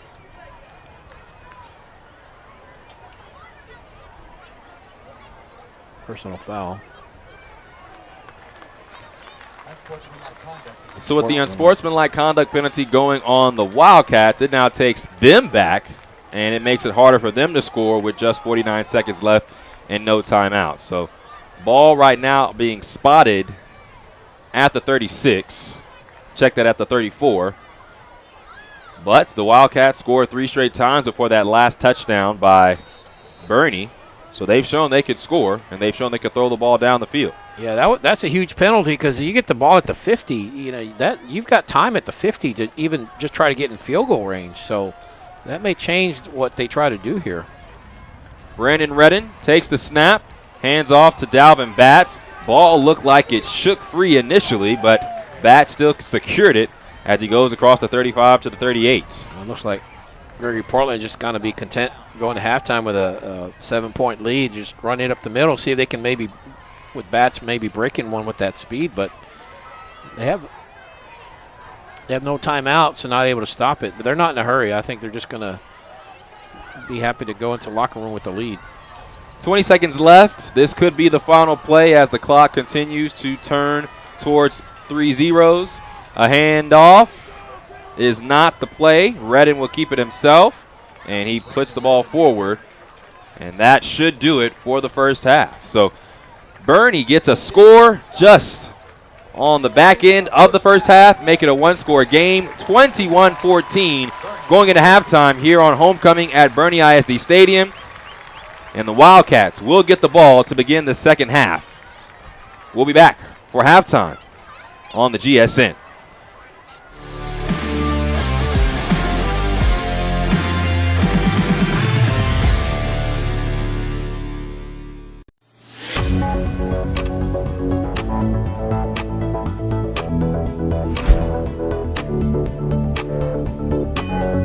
Hi everybody, and welcome to the first edition of the Boerne Beat, where we highlight select stories from around Boerne ISD. Boerne ISD has set an all-time record for student enrollment entering the new year. We surpassed the 10,000 student mark and currently have 10,117 students attending our schools. At the beginning of last school year, there were 9,509 students enrolled, meaning we gained over 500 students in a 12-month span. To read the entire story, visit our website, boerneisd.net/enrollment record. The first day of school was a tremendous success. It was great seeing all the smiling faces across the district. Thank you to our campus administration and staff for helping make this day memorable. To view the entire back-to-school video montage, please scroll down at the conclusion of the Boerne Beat. Champion high school sophomore Brock Lewis won the national championship in the decathlon at the AAU Junior Olympics Track and Field Championships last week with a total of 6,767 points. Brock joins champion teammate Chachi Gonzalez, who won the gold medal in the 1,500 meters at the event. 2 Boerne ISD softball players have been named to the Texas Sports Writers Association All-State Team. Boerne High's Brooke Civic and champions Blake Holtorf were selected to the team. Congratulations to both. Boerne Middle School North Assistant Principal Zach Bechet has been selected as the Region 20 Outstanding Assistant Principal of the Year by the Texas Association of Secondary Principals. Mr. Bechet has spent the last 6 years as an assistant principal and has been a member of the leadership team at North since 2018. To read the entire story, please visit our website, boerneisd.net/bechetap. Those are just some of the highlights from around the district this week. Be sure to follow the Boerne ISD social media pages to stay up to date with district highlights. Thank you for watching and have a great weekend. We are 1910 Church. The NTC. We're on a mission. A mission that fuels everything we do. We're about finding and restoring. Finding things that have been broken, lives that have been broken, and restoring them to the manufacturer's intended design. We're serious about people. Because we think people matter. We're fun. Energetic. And crazy about life. Because we think it's worth living. And don't worry, we aren't perfect. Just forgiven and honored to have a second, a third, fourth chance. We would be honored to meet you. And what you're wearing right now is appropriate. So enjoy the game. And we look forward to seeing you soon. This game is going into overtime. At the Dog and Pony, we are calling it OT at the Pony, and we're open until 11 p.m. after Friday night home games. Head over to dogandponygrill.com if you'd like to order before you leave the stadium. And we'll have a Greyhound or Charger burger waiting for you. Dine in with us, grab a cold beverage, and enjoy the rest of the night with our full kitchen open until 11 p.m. Come on over, because we are ready for you.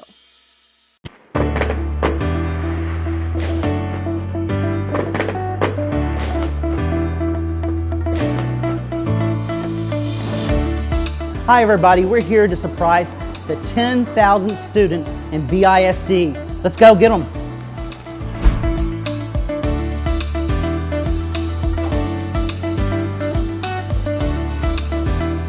So I have a pretty big surprise to share.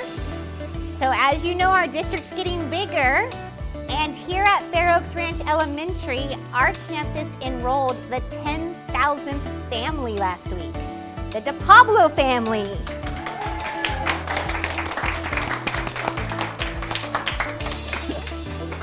Congratulations on being the 10,000th student in Boerne ISD history.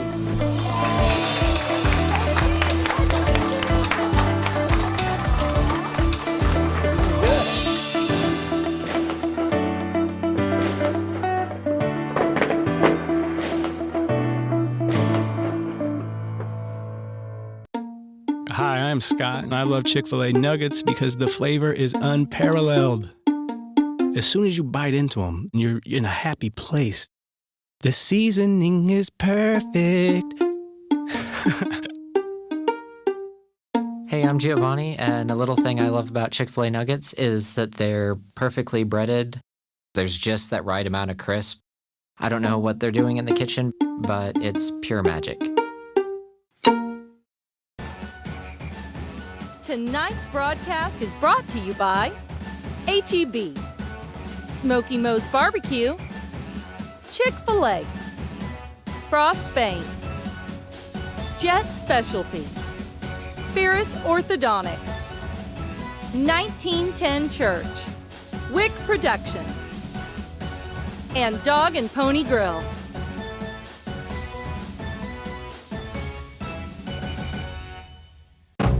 It isn't Taco Tuesday without the freshest tortillas. That's why H-E-B bakes tortillas fresh in store. Your kids won't eat tacos on Tuesday or any day without their favorite toppings. Good thing H-E-B has it all, including guacamole made fresh in store. It's been a really long week, and it's still only Tuesday.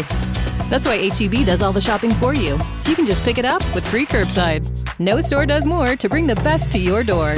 Shop the app or online and pick up curbside free at H-E-B. There are just some things you can count on when you live in Boerne, Texas.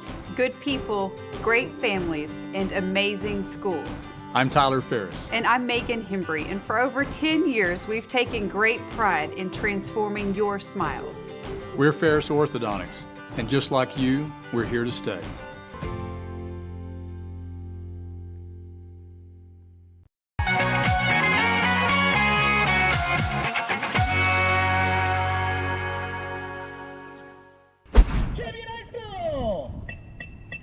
Five, 6. 1, 2, 3, 4, 5, 6, 7, 8, 9, 10, 11, 12, 13, 14, 15, 16,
Ladies, that is how you execute the run-pass option.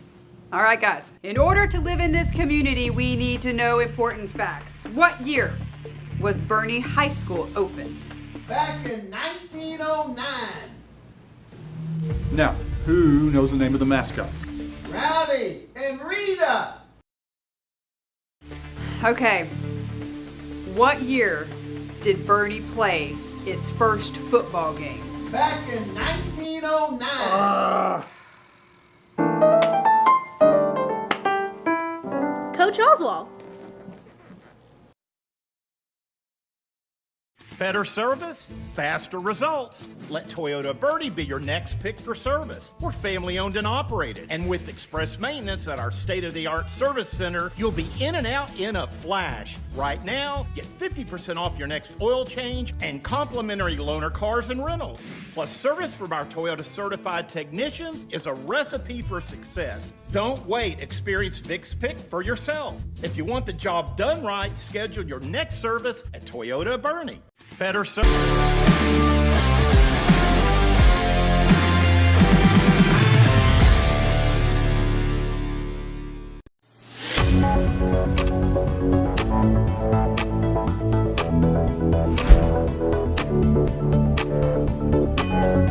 Hi everybody and welcome to the first edition of the Boerne Beat, where we highlight select stories from around Boerne ISD. Boerne ISD has set an all-time record for student enrollment entering the new year. We surpassed the 10,000 student mark and currently have 10,117 students attending our schools. At the beginning of last school year, there were 9,509 students enrolled, meaning we gained over 500 students in a 12-month span. To read the entire story, visit our website, boerneisd.net/enrollment record. The first day of school was a tremendous success. It was great seeing all the smiling faces across the district. Thank you to our campus administration and staff for helping make this day memorable. To view the entire back-to-school video montage, please scroll down at the conclusion of the Boerne Beat. Champion high school sophomore Brock Lewis won the national championship in the decathlon at the AAU Junior Olympics Track and Field Championships last week with a total of 6,767 points. Brock joins champion teammate Chachi Gonzalez, who won the gold medal in the 1,500 meters at the event. 2 Boerne ISD softball players have been named to the Texas Sports Writers Association All-State Team. Boerne High's Brooke Civic and champions Blake Holtorf were selected to the team. Congratulations to both. Boerne Middle School North Assistant Principal Zach Bechet has been selected as the Region 20 Outstanding Assistant Principal of the Year by the Texas Association of Secondary Principals. Mr. Bechet has spent the last 6 years as an assistant principal and has been a member of the leadership team at North since 2018.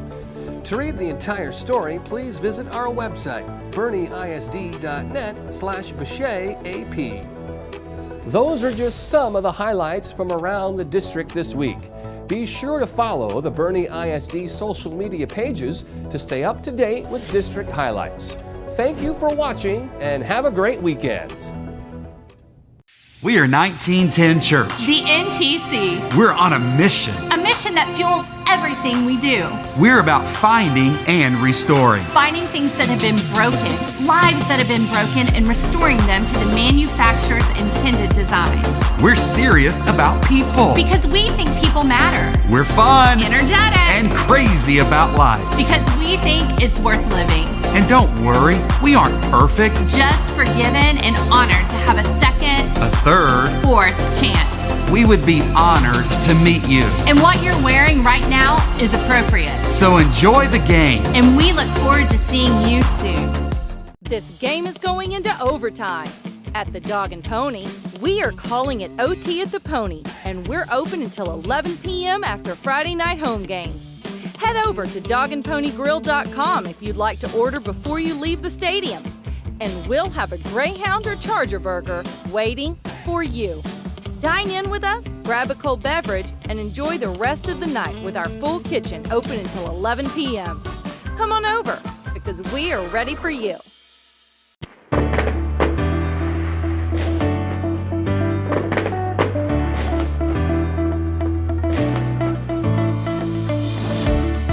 Hi everybody, we're here to surprise the 10,000th student in BISD. Let's go get them.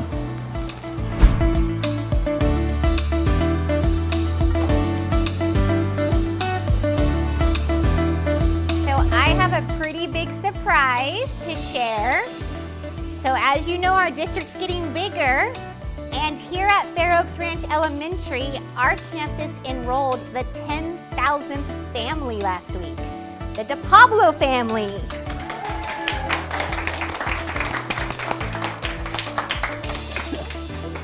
Congratulations on being the 10,000th student in Boerne ISD history.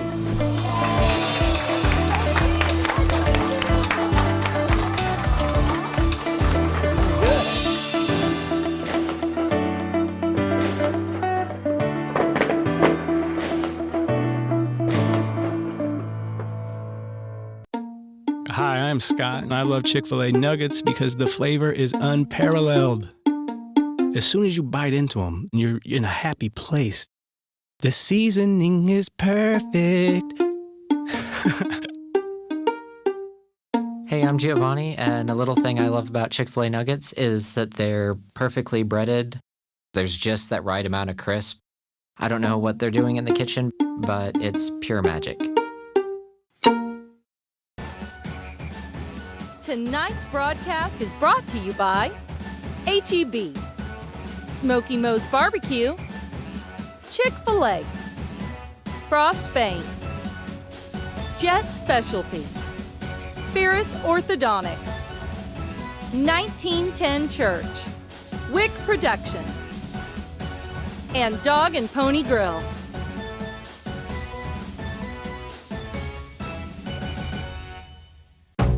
It isn't Taco Tuesday without the freshest. Mr. Person And the Starlets, coached by Mrs. Patterson, for their flexibility in agreeing to perform after the game to allow time for this ceremony. We want to encourage all Greyhound fans to please stay afterwards for their incredible performances. And at this time, if you are a forever Greyhound as a graduate of Boerne High School, would you please stand up so the rest of us can honor you and say, welcome home to good old BHS.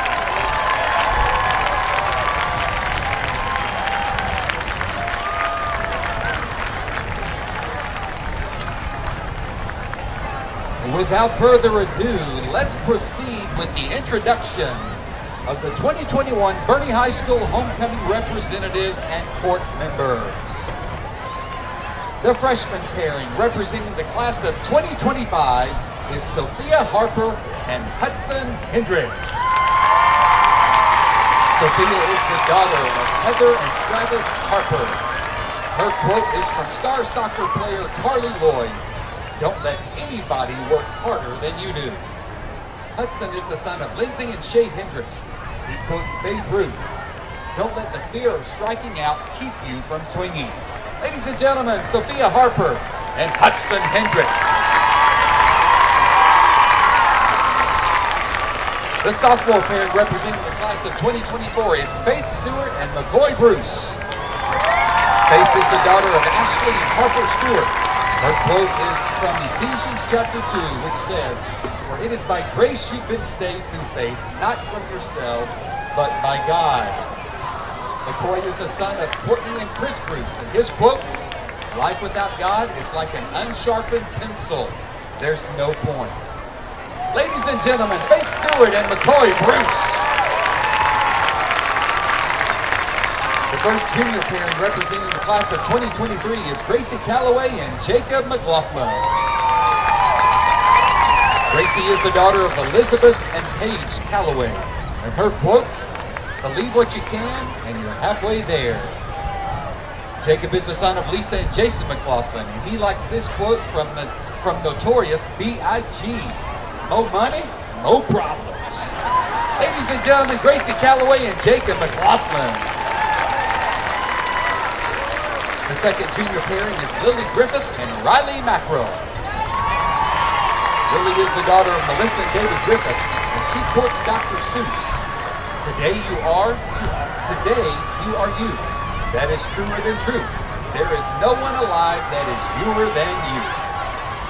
Riley is the son of Amy and Regis Macro, and he quotes J.J. Watt: "Success isn't owned, it's leased, and rent is due every day." Ladies and gentlemen, Lily Griffith and Riley Macro.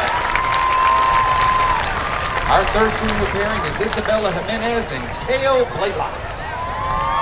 Isabella is the daughter of Jacqueline and Adrian Jimenez, and her quote, "Live, laugh, love."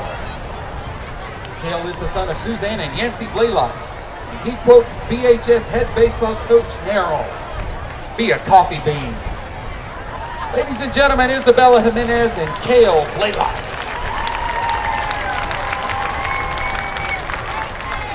Our first senior pairing representing the class of 2022 is Carly Yarnell and Rashawn Galloway. Carly is the daughter of Christy and Brian Yarnell, and after graduating in May, she plans on attending Texas State University to be a cheerleader while studying early childhood development. She likes this quote: "There is no greater disability in society than the ability to see a person as more." Rashawn is the son of Anna and Greg Galloway. He's accepted a baseball scholarship at Texas State and may double up in football while also studying kinesiology. This quote is from Psalm 28. "The Lord is my strength and my shield, my heart trusts in him." Ladies and gentlemen, Carly Yarnell and Rashawn Galloway.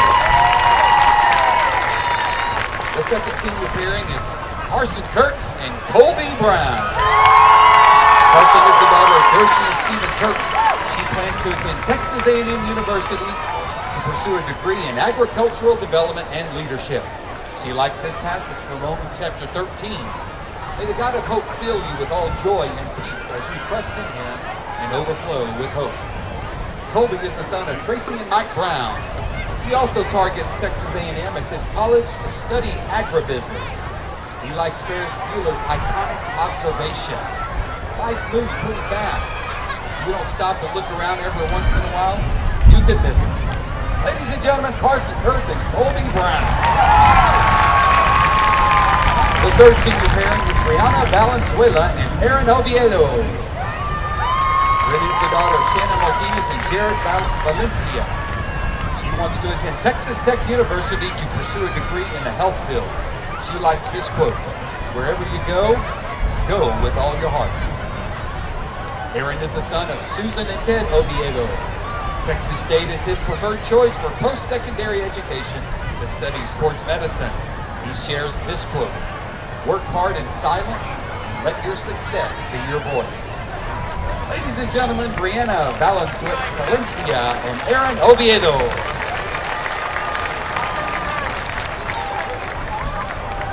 The fourth senior pairing is Ella Meyer and Tate Craycroft. Ella is the daughter of Suzanne and Gabe Meyer. She plans to attend the University of Texas, Austin to study in the McComb School of Business. Pursuing her love of jiu-jitsu, she quotes David Goggins, "Stay hard." Tate is the son of Christy Craycraft. He plans to study business and finance at Texas A&M. He quotes Toastmaster from the movie Cars, "Get her done." Ladies and gentlemen, Ella Meyer and Tate Craycraft. Your fifth senior pairing is Eleanor Stokes and Kobe Hunter. Eleanor is the daughter of Allison and Jim Stokes. She also plans to head to College Station next fall to earn a pre-med degree to become a family physician.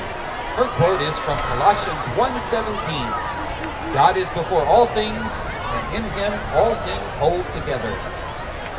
Kobe is the son of Casey and Kyle Hunter. He's looking at schools with aviation science programs to become a pilot. He likes this Will Rogers quote, "There are three kinds of ways to learn. One who reads, a few who observe, and the rest who have to touch the electric fence for themselves." Ladies and gentlemen, Eleanor Stokes and Kobe Hunter. And now, officiating over the coronation of this year's court is the retiring 2020 Queen, Rebecca Young, escorted by her father. Rebecca is the daughter of Lauren and Jared Young. She's in the Allied Health Program to pursue nursing at Texas A&M. And when asked something she's learned about herself after high school, she said, "God will put you where he wants you and will help you prosper if you put your complete trust in him."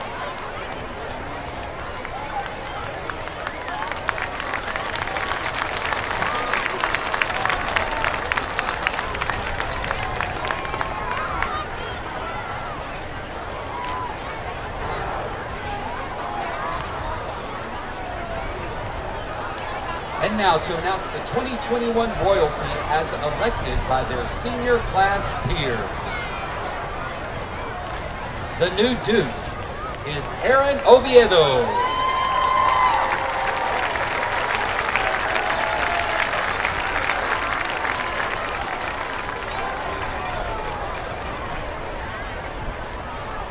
And the new Duchess is Ella Meyer.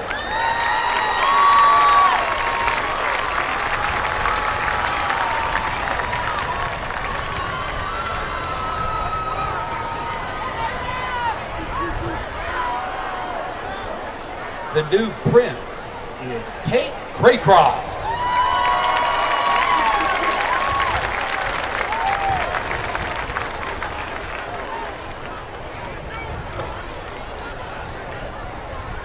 And the new princess is Brenna Valencia.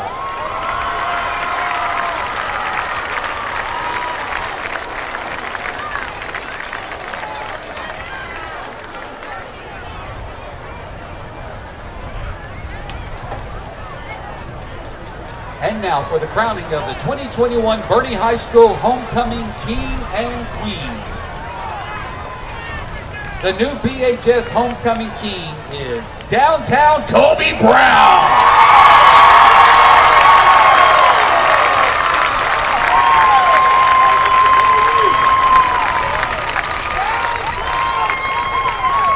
And the new BHS BHS homecoming queen is Parson Kirk.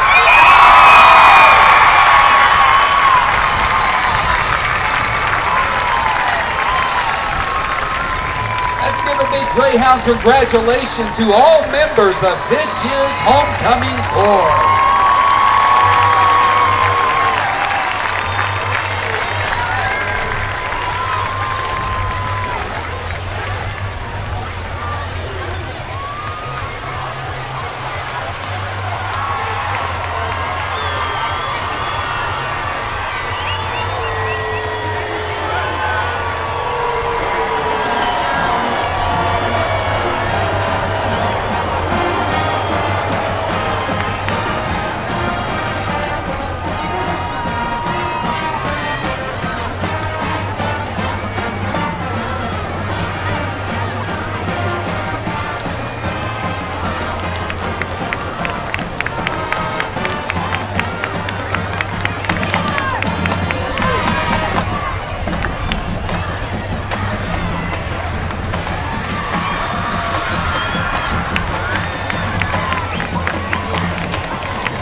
Hi everybody, and welcome to the first edition of the Boerne Beat, where we highlight select stories from around Boerne ISD. Boerne ISD has set an all-time record for student enrollment entering the new year. We surpassed the 10,000 student mark and currently have 10,117 students attending our schools. At the beginning of last school year, there were 9,509 students enrolled, meaning we gained over 500 students in a 12-month span. To read the entire story, visit our website, boerneisd.net/enrollment record. The first day of school was a tremendous... Fantastic homecoming ceremonies here in Boerne, Texas. Boerne ISD Stadium is the destination for the second game of the season, and the Boerne Greyhounds down to the Gregory-Portland Wildcats here 21-14. James Hadnot here with you, Kerry Barbosa with me, and Kerry, some quick thoughts from that first half. Just a couple of turnovers by the Greyhounds. That one that killed that drive, it'd be a different ball game. They'd, I think, at least be tied, or if not, Boerne might have the lead. But credit Gregory-Portland for coming up with some stops and some turnovers, and it's a one-possession game. Greyhound scored right before the half and makes it one-possession, 7-point game, and I think we're going to have a pretty good second half here. It's a pretty evenly matched game, so I think it's going to be a good final two quarters. Justin Moore boots it away. A short kick once again, picked up, and now around is James Durham. He's tripped up at about the 25-yard line, falls forward to about the 27. Tate Craycraft with the tackle. And so Brendan Redden starts things off once again. Redden had a great first half himself, 2 rushing touchdowns, and a part of those 3 touchdowns that were scored by Gregory-Portland, and looked to pick up the offense where they left it from half number 1. We just saw Craycraft. He was on the court. He was the prince. So congratulations to him and to Kobe Brown for being the king.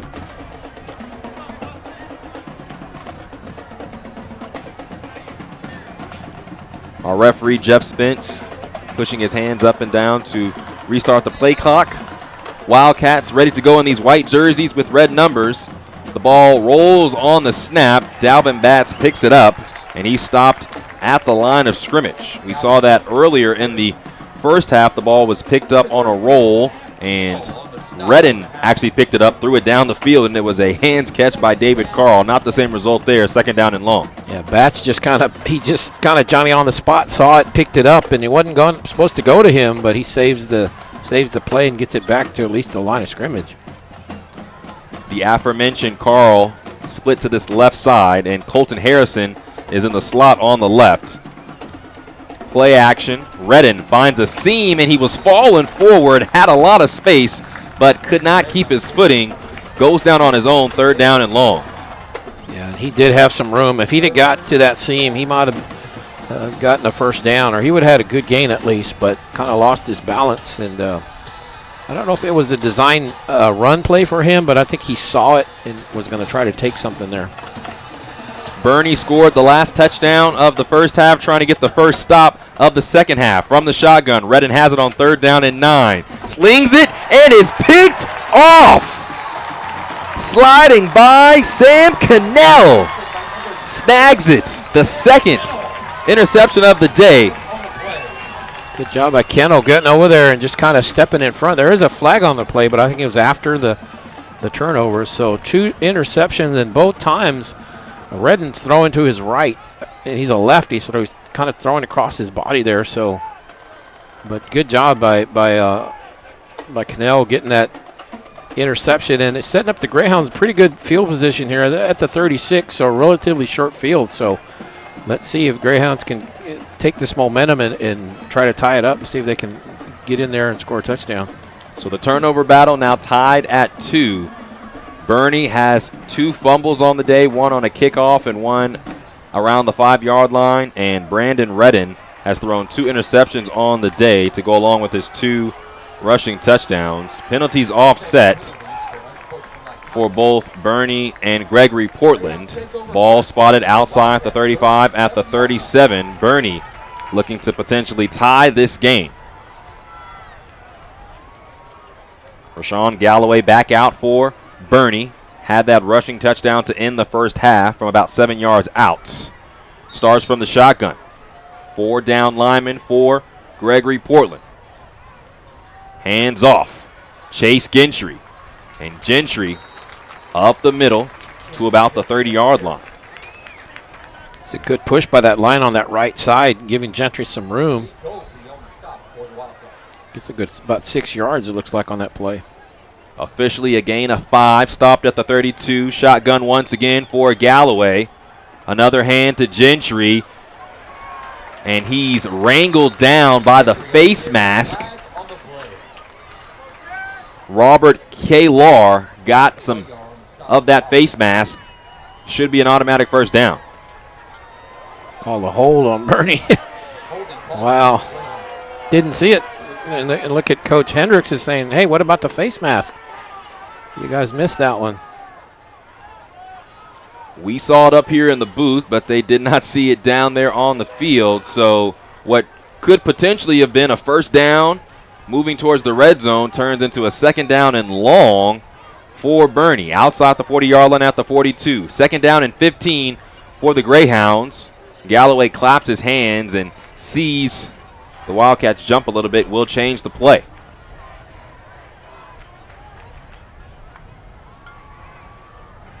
Galloway, a 3-step drop, and this one is thrown behind Riley Petkachik, but he's grabbed. Potentially a pass interference. A second flag comes in very late, so a lot to discuss for our officials. Going to be on the Wildcats, and Felt was a defender, and he kind of stayed down a little bit. I think they were.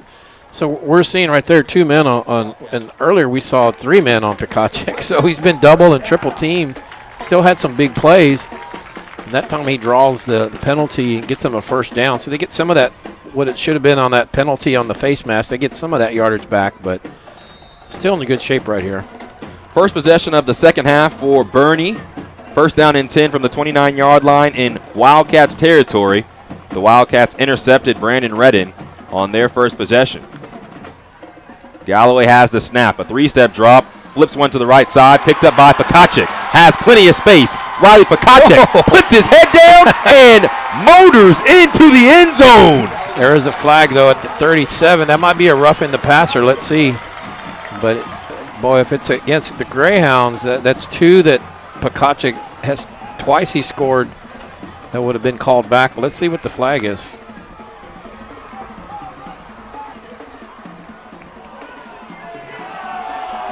Coming back. Wow. The second time today, Riley Pekacic has had a touchdown taken back.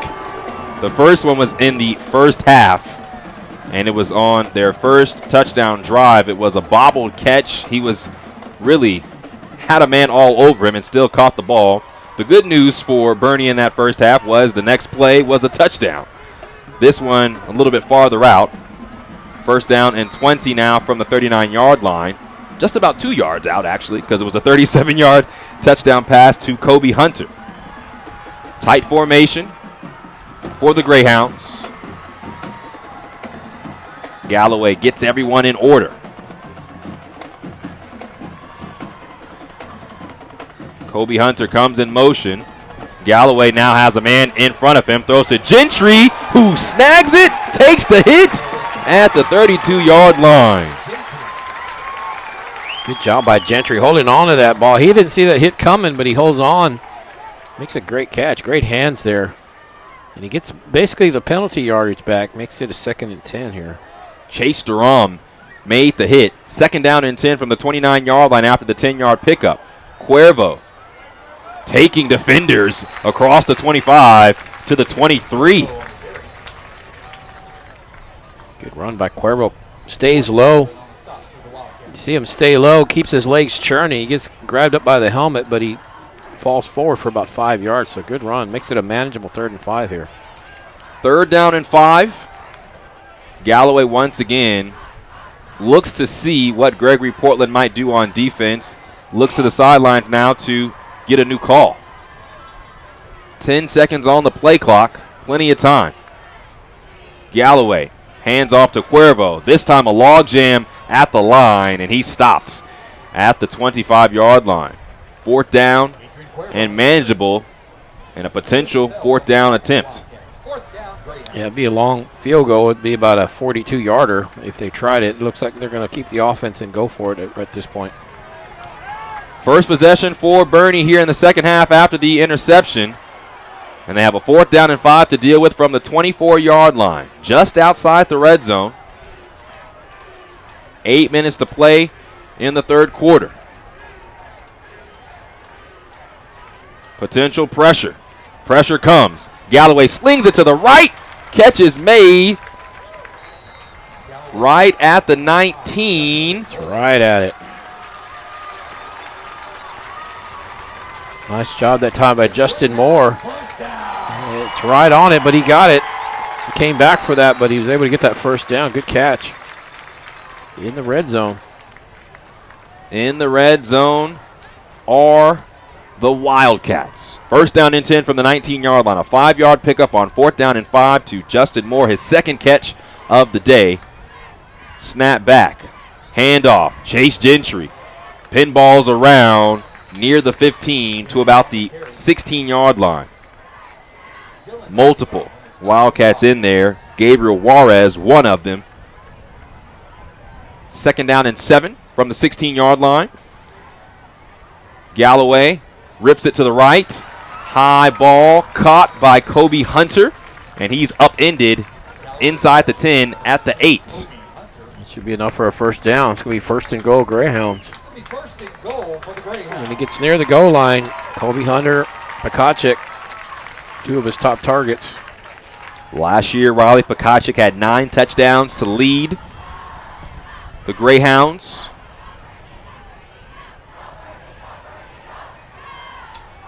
Kobe Hunter is a tight end right behind the right tackle and has the lone receiving touchdown in this contest for the Greyhounds. 1st down and goal from the 8.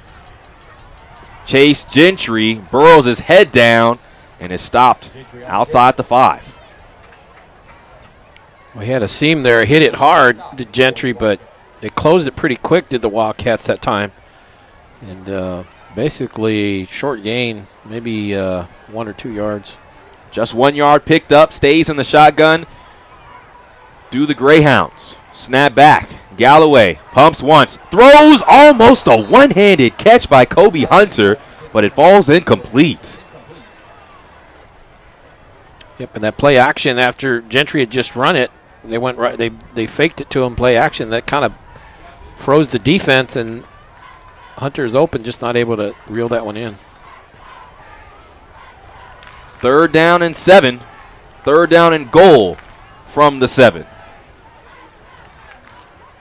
And once again, in control of this offense is Rashawn Galloway. Puts that mouth guard in, ready to go. Man comes in motion, rolls to the right, throws to the end zone, and caught by Kobe Hunter. Back-to-back games with 2 TDs. Touchdown, Boerne. Well, the Greyhounds, they're on the short side of the field, and you see they roll Galloway to the short side, and he's just kind of waiting. And then Kobe Hunter slips behind the defense. Nobody's back there with Kobe Hunter, and he just makes a nice catch, like you said. And back-to-back games of multiple touchdowns. So having a great start to his season is Hunter with 4 touchdowns. Now the important extra point for Justin Moore. High snap brought down, and this one is through. Tie ball game, 21 apiece with 6:04 to play. And Boerne back in it here versus Gregory-Portland.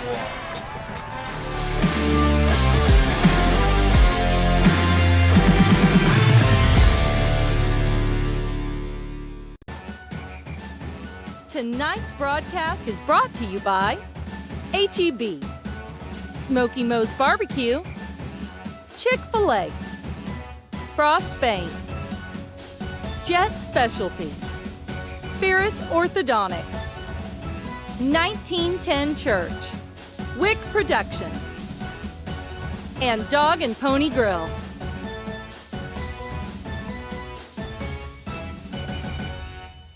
This game is going into overtime.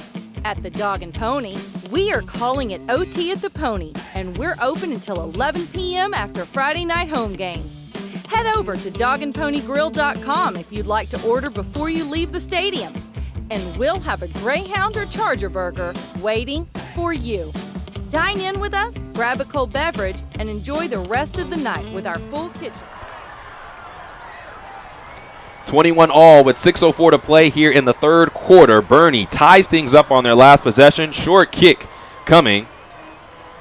Picked up on this left side. And going down immediately, Alex Gonzalez. Brendan Lovato with a nice tackle that time. Very short gain on that. Well, Kerry, the game has come into balance, 21 apiece. A long drive that last time by by Boerne, and they capitalize off that turnover. Yeah, they go 11 plays, 37 yards, took 4:38.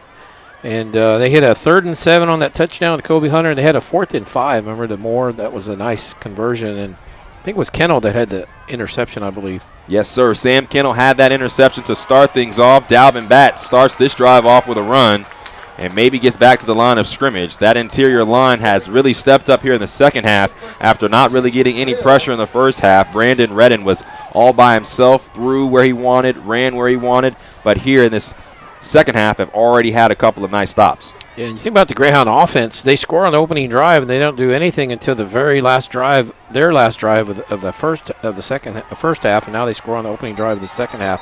All kinds of movement right there. So the momentum potentially shifting coming out of the locker room. It was homecoming here. A lot of fans are here in the building, but still a great contingency on the other side for Gregory-Portland. This has been a great game of high school football here this Friday as we get started with Labor Day weekend. Where else would you want to be than at a high school football game? Yeah, and the Greyhounds had a lot of football players on the court. Yeah, there was all kinds of guys, so they didn't get a whole lot of halftime adjustments because they're out in the court that time. Another movement. So Ross DeBose was coming in motion, but one of the interior linemen for Gregory-Portland stood up early, and that was Mark Lara. So back-to-back false start penalties take this drive in the wrong direction for the Wildcats. Gregory-Portland, after going down 7-0, scored 3 straight touchdowns, 2 rushing touchdowns by Brandon Redden, and then allowed for the touchdown at the end of the half to make it 21-14 at half, and now it's 21-all. DeBose comes in motion once again. Redden rolls to the right. The lefty chunks one down the field, looking for Colton Harrison, but it's just out of his reach.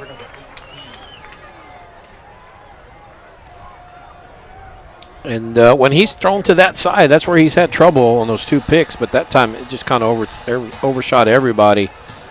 And the defense, if they can hold them here on this 3rd and 19, 3rd and 20, whatever it is, they're going to give the offense a chance to score again. And the offense has done some really good things the last 2 drives they've scored. So they've, like I said, they didn't score till the opening drive, and then they've had back-to-back touchdowns since. So they figured some stuff out. So they want that ball back, keep that momentum, because they got the momentum going right now. 3rd down and 19 from the 19-yard line.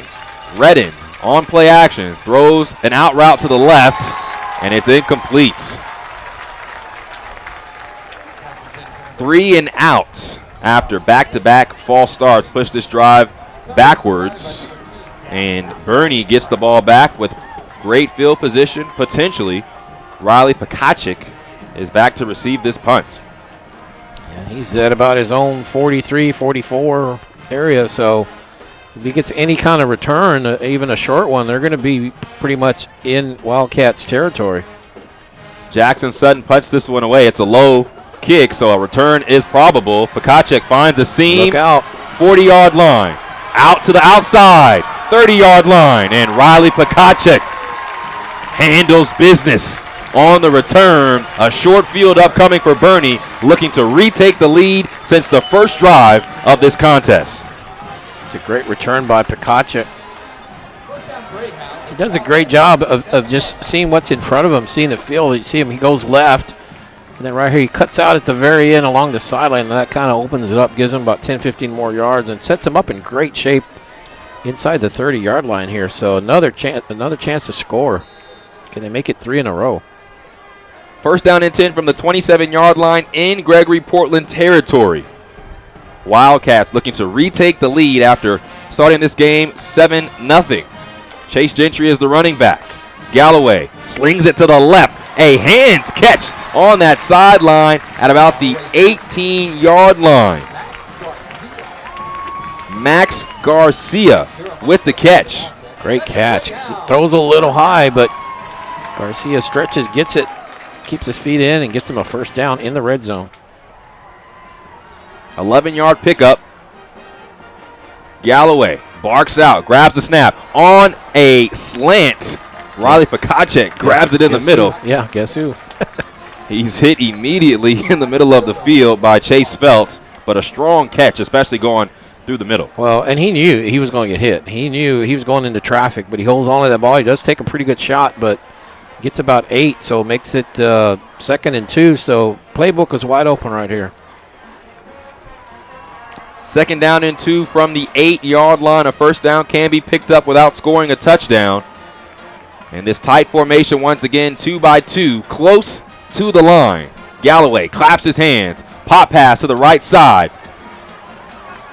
And going nowhere, pursued from behind. And making the tackle was Gabriel Juarez. It was Hunter on the... Kobe Hunter was the ball carrier, but that was a good defensive play design by Gregory-Portland. Yep, just stretched it. He just kept stretching him. He's not able to make a turn that time. Might have had a horse collar, but no call. 3rd down and 4 after the 2-yard loss. Galloway has the snap. Steps up in the pocket. Throws to the right, and Riley Pekacik gets in on the action. Touchdown, Boerne. And this one should stand. This is 3rd one. First 2 didn't count, but this one counts, and Greyhounds definitely taking control of this ball game. 3 straight touchdowns. Nobody panicked. They're down 21-7. They just kind of methodically have come back, and it's kind of been a hand-in-hand game with the defense, setting them up in great field position and setting up the offense, kind of teeing that up for them. And Greyhounds ready to keep adding to this lead. Kick is up and the extra point is good. 28-21, 3 straight scores, matching the 3 straight scores by Gregory-Portland, and the pendulum swings back to Boerne. We'll take a quick break on GSN.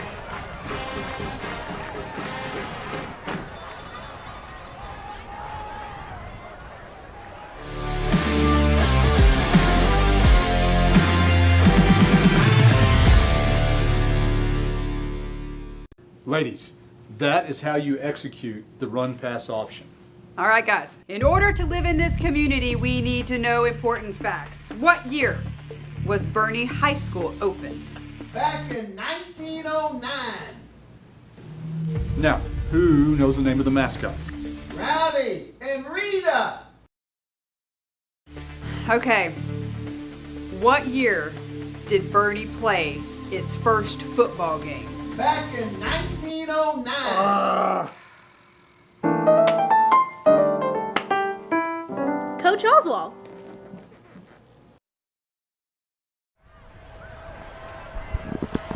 (28-21). Gregory-Portland now down to the Boerne Wildcats after 3 straight, to the Boerne Greyhounds after 3 straight touchdown drives by Boerne. 3:04 left here in the third quarter. 28-21 the score. Kicking off is Justin Moore. Another short kick picked up on the left side. Cohen Wolf to the middle of the field. Goes down at the 26. Tackle made in the middle of the field by Tate Crawcraft.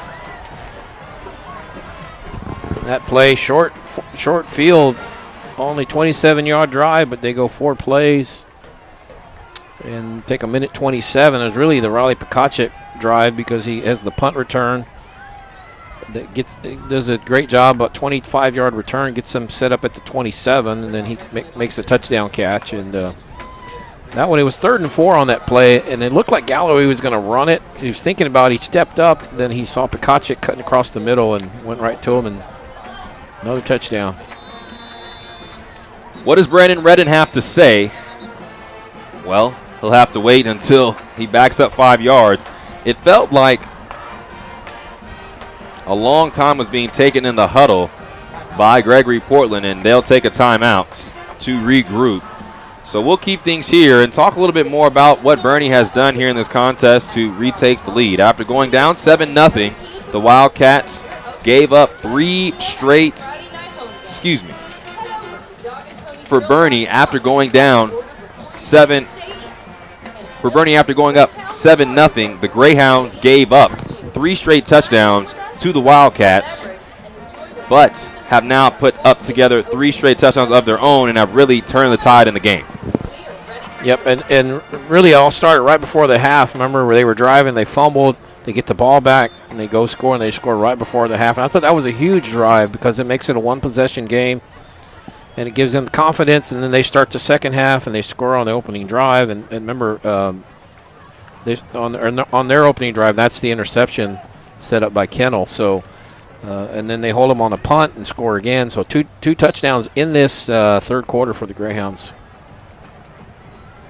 Snap taken, handoff, Dalvin Batts, and the defensive line, which was getting pushed backwards in the first half, is now doing the pushing of Gregory-Portland.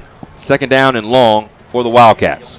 Those holes aren't as big as they used to be for Batts to run through, and right now Greyhound's doing a good job up front, not allowing a whole lot in this quarter.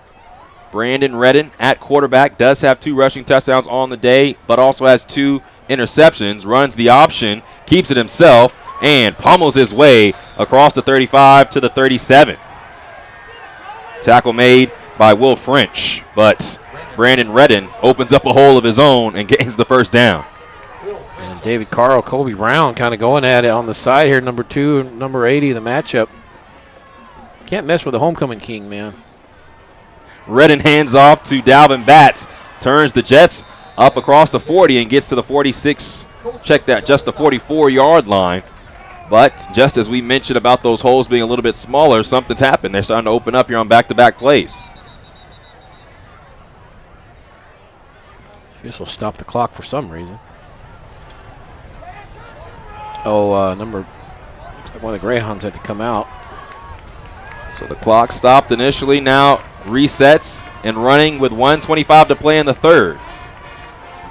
Ball rolls up again. Redden picks it up. Oh, gosh. And second down and short will turn to third down and a little bit longer. But that's the third time today that the ball has dribbled up on the turf off the snap. Yeah, and it goes right into their hands every single time. It's rolled right into one of the Gregory-Portland players' hands. It's just fortuitous bounces for them right now that none of those have been turnovers. Right now it's third down and 3. After relinquishing the lead, Gregory-Portland looking to tie things back up. Redden takes the snap. Keeps it himself. Can he get to the edge? Reaches forward and should be enough for a first down. On his backside was Aaron Oviedo, but Redden with lower body strength stuck the ball forward and gained the first down. Yep. And he just kept stretching the play out, going to that outside, just trying to find a seam out there, and he finds a corner, and then not much, but he got it, barely. Just enough to the 46-yard line. First down and 10. Clock runs to 38 seconds in the third quarter. Down by 7 is Gregory-Portland looking for their first win of the season. Lost last time out to Cal Allen. Redden slings it right. And a catch made by Ross DeBose. Pushed out of bounds at the 50-yard line. Well, this drive, this is Cal Allen's Gregory-Portland's third drive of the quarter, and this drive is the only one that's produced a first down. First one had an interception, and the second one had a punt, so kind of getting some things going now, trying to get back in this game. Second down and 6. DeBose runs to block. Redden will keep it. Hurdles a man into the territory. Still going. And he's still going. Yep. On his way into Boerne territory. We got a Boerne player cramping really bad, so I think Redden's got to come out. We got a Boerne player cramping. And that's the third time Brandon Redden has lost a helmet. Yeah. So, got to get the straps up something. Maybe he likes playing with his helmet a little loose. Yeah. A couple of Greyhounds getting stretched out a little bit. It was hot. It's still, I know it's September, but it's still summer basically. It was about 97, 96, 97. It was hot on that turf today, so these guys got to make sure they hydrate. 89 degrees at kickoff. So a 90-degree day to start a football game. No AC down there like there is up in the booth, so we're happy about that. Yeah, and they've started games at 7 instead of 7:30, just to, I guess, to get everybody out of here a little bit earlier. But you're 7 o'clock. You're getting a lot of the heat at that point of the day.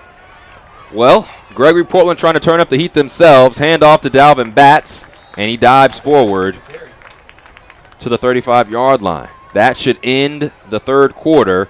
Touchdowns scored by Kobe Hunter and Riley Pakacek to add to the lead after going down 21-7. The lead is 28-21 for Boerne, and we're off to the fourth quarter.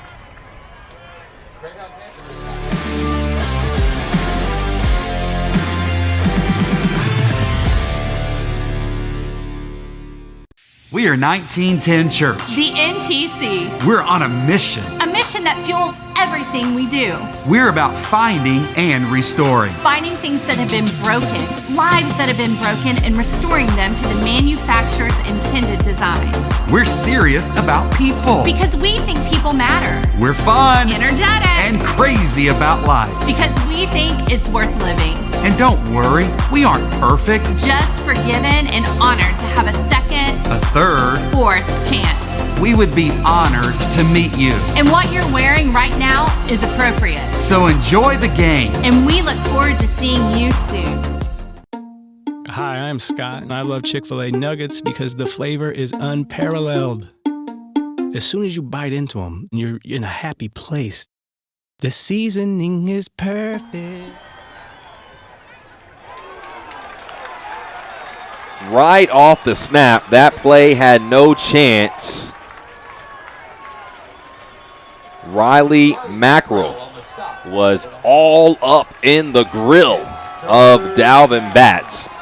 It's 3rd down and 9 from the 37-yard line. We start the fourth quarter with Boerne leading 28-21. Gregory-Portland was up 21-7, but it's been the Boerne show since then. 3rd down and long. Brandon Redden will throw to the left. David Carl with a hands catch for a first down. Was the play blown dead? I think there was a timeout. A false start. That's what it was. So, yeah, it was basically blown dead. But what a great catch, though. We've seen a couple great catches that haven't counted. Pakachek's juggling catch in the corner and a few others. That was one of them right there. So a false start takes Gregory-Portland back 5 yards. It's now 3rd down and 14 from the 42. Brandon Redden claps his hands, has the snap. Will roll off, throws, hit made, catch made, collision. A lot going on. Catch made by Tommy Velasquez. Hit made by Cohen Wolf. Hard 4th hit. down. Yep, hard hit, but it's not going to count.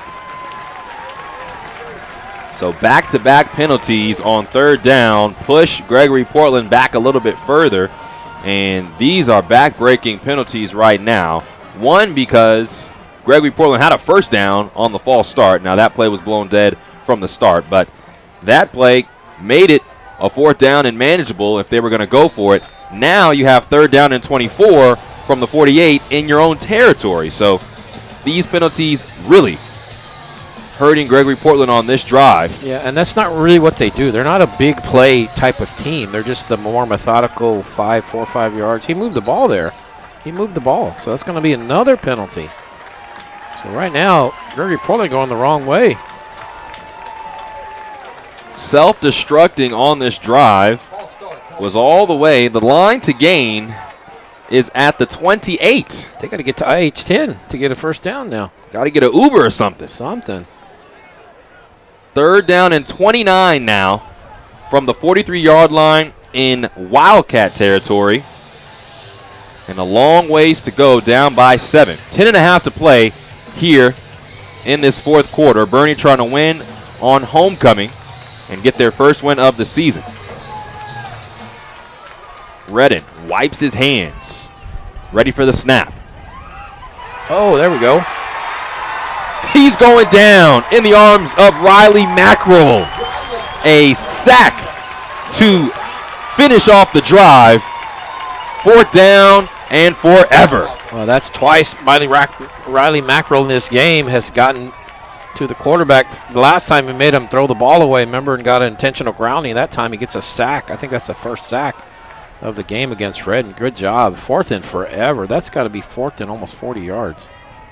So it's 4th and 34. The punt is high in the air and bounces at the 45-yard line out of bounds. So with the time taken off because of the penalties and with Boerne playing the way they have up to this point, a huge drive on offense and a even bigger drive on defense for Gregory-Portland.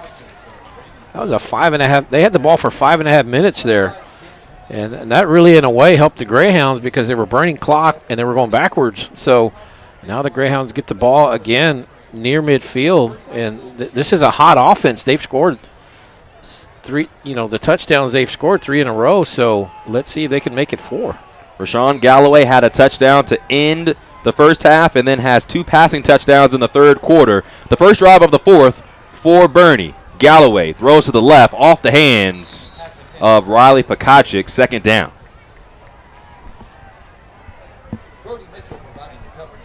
Brody Mitchell was playing defense. But Rashawn Galloway has shown off his arm multiple times here in this second half. Had the rushing touchdown, as mentioned, in the first. But Galloway throws it all around the yard, and it makes sense with him being a Texas State commit to play baseball. Yep, and he's a catcher, and there's going to be a holding penalty on this one. It's going to back him up a little bit. Second game of the year for both teams. So they're still, you could see teams, they're just working through it, trying to get better. And One thing that Coach Hendricks talked about is having a growth mindset, getting better, whether you win or lose. That's not the important thing right now, is just get better. First down and 15, deep drop. Galloway loads up deep, looking for Pekacic, and he outthrew him.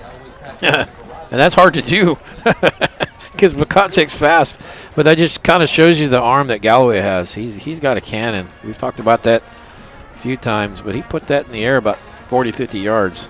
And Riley Pekacic had beat the two defenders that were on him. You mentioned that Pekacic has been doubled, sometimes tripled here today. Still hasn't held him from having some miraculous catches and has that touchdown. Right now it's second down and 15 from the 43-yard line.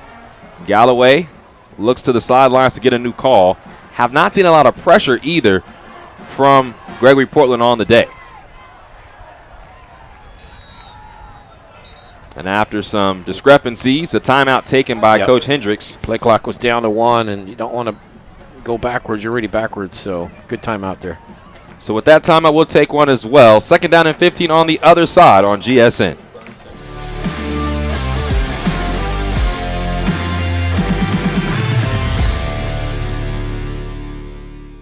Ladies, that is how you execute the run-pass option. All right, guys. In order to live in this community, we need to know important facts. What year was Boerne High School opened? Back in 1909.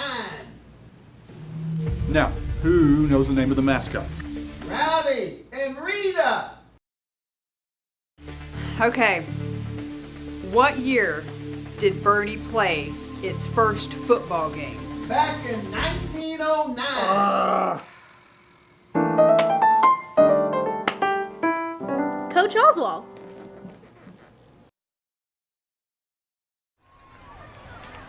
Second down and 15 for Boerne in these bright purple jerseys, gray pants, taking on Gregory-Portland.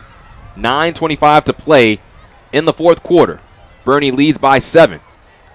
Galloway spins out of a tackle, races off to the right side, still looking, now will sling it and throw an interception. Was trying to throw to out of bounds, but throws an interception.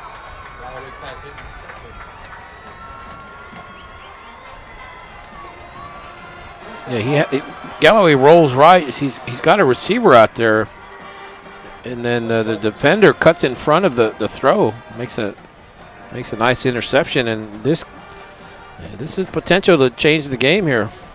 Alex Gonzalez is the man that jumped in front of Justin Moore, and Rashawn Galloway doesn't make a lot of mistakes. Had just 6 interceptions last year. Brandon Redden throws a quick pass. Colt Harrison grabs it, stays on his feet, and Colt Harrison still running, grabbed down from behind, but inside the 5 he goes on the first play of scrimmage after the turnover.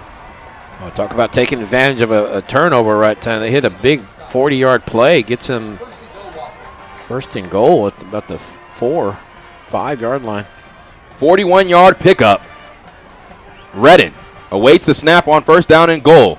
Hands off to Batts. Churns forward and twirls into the end zone for a touchdown. Well, that shows you how fast the game can change. Greyhounds up 28-21. It looks like they got all the momentum. They're driving. They scored 3 straight times. Gregory-Portland gets a turnover, and just like that, just not even a minute, have scored, and we're a kick away from being tied. Jackson Sutton will kick the ball. Holding is David Carl. Snap is back, hold is down, and the kick is through. And we are tied here at Boerne ISD Stadium, just as Carey mentioned. All the momentum was in the hands of the Greyhounds. Had a huge chance to really widen the gap, and Rashawn Galloway throws his first interception of the season and just his 7th in his past 13 games. And boy, the game turned on a dime, didn't it? Because, like I said, Greyhounds driving. They've scored 3 touchdowns. Got a chance to make it 4 in a row, add to a 2-touchdown lead, maybe try to add to that lead, and then get an interception. Gregory-Portland hits a 41-yard play, and they scored in 19 seconds. So that's how fast this game turned from kind of pulling away to now it's tied. So fortunes can turn quickly with turnovers. Well, the seesaw level once again. 8:55 to play here in the fourth quarter. Boerne will get the ball right back after the quick touchdown drive. 2-yard rushing touchdown by Dalvin Batts. Jackson Sutton kicks the ball away. Racing at it and grabbing it is... Oh, good hit. And check that. Racing at it was McCoy Bruce. Thought it was a fumble, but there wasn't. It looked like it, but I'm surprised that Gregory-Portland is still, the Wildcats still kicking deep, because with the speed that they got back there with Pekacic back there and Bruce McCoy, or McCoy Bruce, they're still trying to kick deep to him. Kind of surprised. Well, the scenario is now this. First down and 10 from the 26-yard line, tied at 28. Boerne trying to win here on homecoming. Gregory-Portland looking for their first win of the season as well. From the shotgun, Galloway hands off, big hole for Chase Gentry across the 30 to the 32. Wasn't contacted after he gained maybe 6 yards. Tackle made in the middle of the field by Brody Mitchell. Second down and manageable. He shot through that hole really quick. Like you said, it wasn't even hit. Quick snap and all kinds of movement. Boerne looked like they were going to hurry up, but a false start pushes the ball back. So after the 6-yard gain on first down, 5-yard loss on the penalty, second down and 9 for the Greyhounds. Still plenty of time. Just under 9 minutes, 8.5 or so at this point, but still a lot of time. Snap back, hand off to Gentry again, hit the hole, and Gentry just tripped up around the bend right. There was nothing in the middle, changed his course, and almost broke something, but it'll be third down and manageable for the Greyhounds. Yeah, gets him. You see a nice run on that right side. Gets about 5 yards and makes it third and short, like you said, third and manageable. Third down and 4 officially from the 32-yard line. Adrian Cuervo comes in at running back. 4 wides. Galloway throws it quickly to the flat. Cuervo makes the catch, slips by one tackle, slips by another, and Cuervo has a first down to the 45. Huge play on third down to the 45-yard line. A 13-yard pickup. You see that Galloway, he throws the ball before Cuervo has turned around, so he kind of floats it to give him time to find the ball, and he makes several nice moves. Gets that first down up to the 44. Officially at the 44, a 12-yard pickup on third down and 4. Boerne slows things down, will go into the huddle. 7.5 to play, tied 28 apiece. Both teams are 0-1, looking for their first win of the season. Galloway takes the snap, hands to Cuervo straight up the gut, and Cuervo turns forward into Wildcat territory at the 48. Yeah, right now the Greyhounds winning that battle of the trenches, opening up some big holes for the running backs. You're getting 5-6 yards a chunk now, and so it's fourth quarter. It's hot. Maybe some of those players starting to wear down, but the Greyhound offensive line has done a great job staying fresh. Staying in that shotgun formation, 4 men around the line for Gregory-Portland. Another hand, and this time a loss. A bear hug in the backfield. Khalid Goldsby. And Goldsby had a big game last week against Cal Allen. Had a fumble recovery for him. It's third down and 4 from the 50-yard line.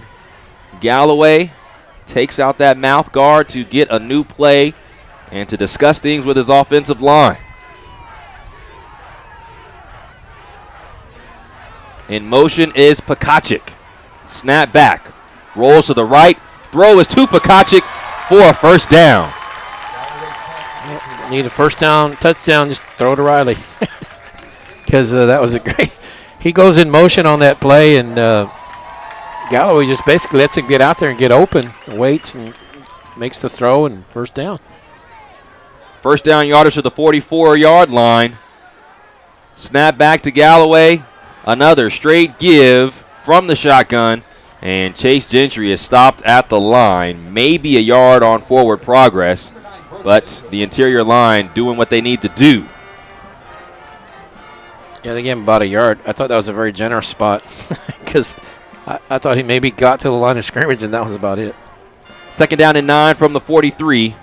Under 6 minutes to play now on this drive. Teams tied at 28. On their last possession, an interception thrown by Rashawn Galloway. This possession trying to make up for it. Snap back. Early pressure. Galloway shakes free, switches hands, and throws to the right, and Chase Gentry makes the catch. Oh, my goodness! He was wide open. The play was supposed to go to the left side, but there was nothing there. And so Galloway, the veteran that he is, looks back the other way, and he sees Gentry right open. It's just a matter of getting him the pass. He almost fell down, but when he caught it, he almost dropped it, but he does a good job. Doesn't keep his balance, but he gets him a first down. A 30-yard Houdini play by Rashawn Galloway into the red zone. First down and 10 from the 13-yard line. It's just about getting that throw out there. Just let him catch it. Hand off to Gentry, and he's upended in the backfield. Coming down from his safety spot, Alex Gonzalez. Yeah, Gonzalez read that well, and you saw him coming. As soon as Gentry gets the ball, he gets hit, but does a good and loses a couple, 2 or 3 yards, but does a good job just holding on to it that time. Greyhounds are in field goal range. Still got a lot of time, but they're burning a lot. They took over at 8:50, so they're burning a lot of time off right now. Riley Pakacek in the slot on this left side. Galloway takes the snap, throws it right side to Kobe Hunter, and Hunter shoestring tackled just at the 10-yard line. Tackle made over there on that right side by Mitchell. So third down and about 6. Call it third down and 7 from the 10-yard line. Clock turns under 4 minutes on this drive. Already 4 minutes eaten.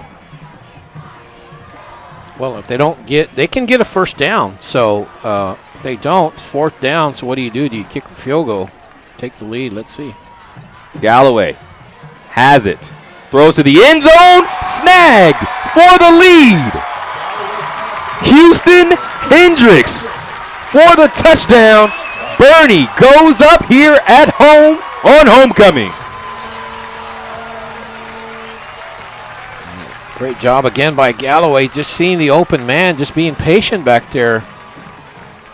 And Hendricks with a delayed release. That's why he was so open. Nobody thought he was going to come out. He gets out. Nobody guards him. And just great throw by Galloway. Puts them up. Great answer by the Greyhounds. Hold is down. Kick is a low kick, but it's still through. Justin Moore makes this a 7-point game.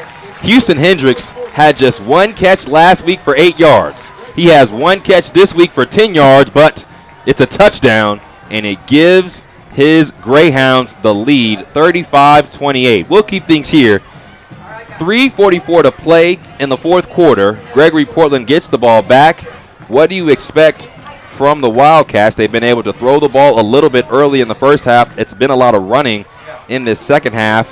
What are you looking for Gregory-Portland here on this drive? Well, I think they do what they do. They're going to do that. You just play to your strength right now. You got time. You got 3:44, so you got time. They're not the big strike play with like Galloway throwing to Pakacek for 50-yard bomb. That's not what they do. They just kind of 5 and 10 yard you, and that's how they've been doing their stuff. They did hit that big play right there for 41 on their touchdown on the previous drive, but that's been their biggest play of the game. And that was really more busted tackles than anything. So, but they've got their timeouts, and they've got time. They got 2 timeouts, so they've got time to try to move the ball and stay within their strength, which is just kind of the 5-10 yard passes and that sort of thing, running the ball, read in with the keepers on occasion just to kind of mix things up. move the ball down the field. They've been very effective doing that tonight. Justin Moore will kick the ball away. 3 different men back for Gregory-Portland. This is a short kick off to the right, bounces where nobody is, and it rolls into the end zone for a touchback. How about this? 11 plays, 74 yards. Greyhounds take 5:06 off the clock, so eat almost half the clock in this fourth quarter just on that one drive. Big play, of course, that 30-yard pass to Gentry, where if he keeps his balance, he scores easy, but he did a great job just catching that ball and keeping that drive alive. Rashawn Galloway has 3 touchdowns here this week like he did last week. Another fantastic performance for him. Now it's on the defense to salt away this game. Brandon Redden starts at quarterback. Dalvin Batts is to his right. It's a throw on first down. Almost intercepted. Broken up by Colby Brown. 2nd down and 10. Yeah, great job there on that. Make it 2nd and 10. Again, you're not 3:40 to go. You're not in a panic if you're the Wildcats. You got time. Their only touchdown of this half was scored because of an interception. Now on 2nd down and 10, an option. Throw to Batts, just grabs it, runs into his own man, and just jolts forward to about the 27. Boy, a lot of traffic. There was a lot of traffic on that play. Does a good job just to hold on. Really fortunate to get 2 or 3 yards out of that and not fumble it. Aaron Oviedo and Layden Middleton connected on that stop. 3rd down and 7 from the shotgun. Redden rolls off to the left, eyes downfield, and chunks it out of bounds. Flag comes in. We'll get the call in a second, but right now it's a 3 and out for Gregory-Portland. Well, I think he thought DeBose was going to keep running upfield. DeBose cut the route off and peeled off towards the sideline. So they'll decline it. Makes it 4th and 7, since they declined it. Don't want to give them 3rd down back, so don't accept the penalty. But I think at this point of the game, 3:07, 3:06, I wouldn't be surprised if they go for it. Right now, looks like the Wildcats will go for it on 4th down and 7 from their own 28. David Carl is split to the far side. He's a big play wide receiver. Redden steps back. He could kick grabs it, too. it, and will punt it away. The ball bounces outside the 45 at the 44. So a 3 and outs, down by 7 for the Wildcats, and Boerne takes over with 2:59 to play with the lead. Good job by the Greyhound defense that time. Only gives up 3 yards on 3 plays, basically. So Redden, quick kick, and doesn't allow the Greyhounds to set up a return, but they still get the ball. And right now, Boerne's going to do as much as they can to try to kill this final 2:59 off the clock. A heavy dose of Chase Gentry and Rashawn Galloway. The recipe right now. 1st down and 10 from the 44-yard line, leading by 7. Boerne with the football. Rashawn Galloway hands off to Gentry. He's submarined before returning to the line. Clock will run, and a timeout is called by Gregory-Portland. Yeah, and Gregory-Portland knows they're going to run, so they brought 8 men up into the box, and they're just shooting the gaps and making them run, and they actually lost the yards, so they're going to burn a timeout and try to hold them here. And it's the age-old question. Well, with having 2 timeouts, do you run 3 plays and force that time to come off the clock, or because you expect them to bring a blitz, do you throw the ball? If you were in this position, what are you doing? Well, I like running the ball to make them burn their timeouts. That way, if they do get the ball back, they don't have any timeouts left. But yeah, like you said, maybe you fake, maybe you do a play action, fake it to Gentry to the running back, and maybe bootleg Galloway out, maybe see if he can run, maybe have an RPO, run pass option, see what's out there. But right now, Gregory-Portland, that pass might be open because Gregory-Portland is selling out and stopping the run. They got everybody in the box. Look, they got 9 men up. On 2nd down and 11, Galloway will keep it. Jukes by 1 man, but he's going down in the arms of the defensive lineman, Dylan DeVia.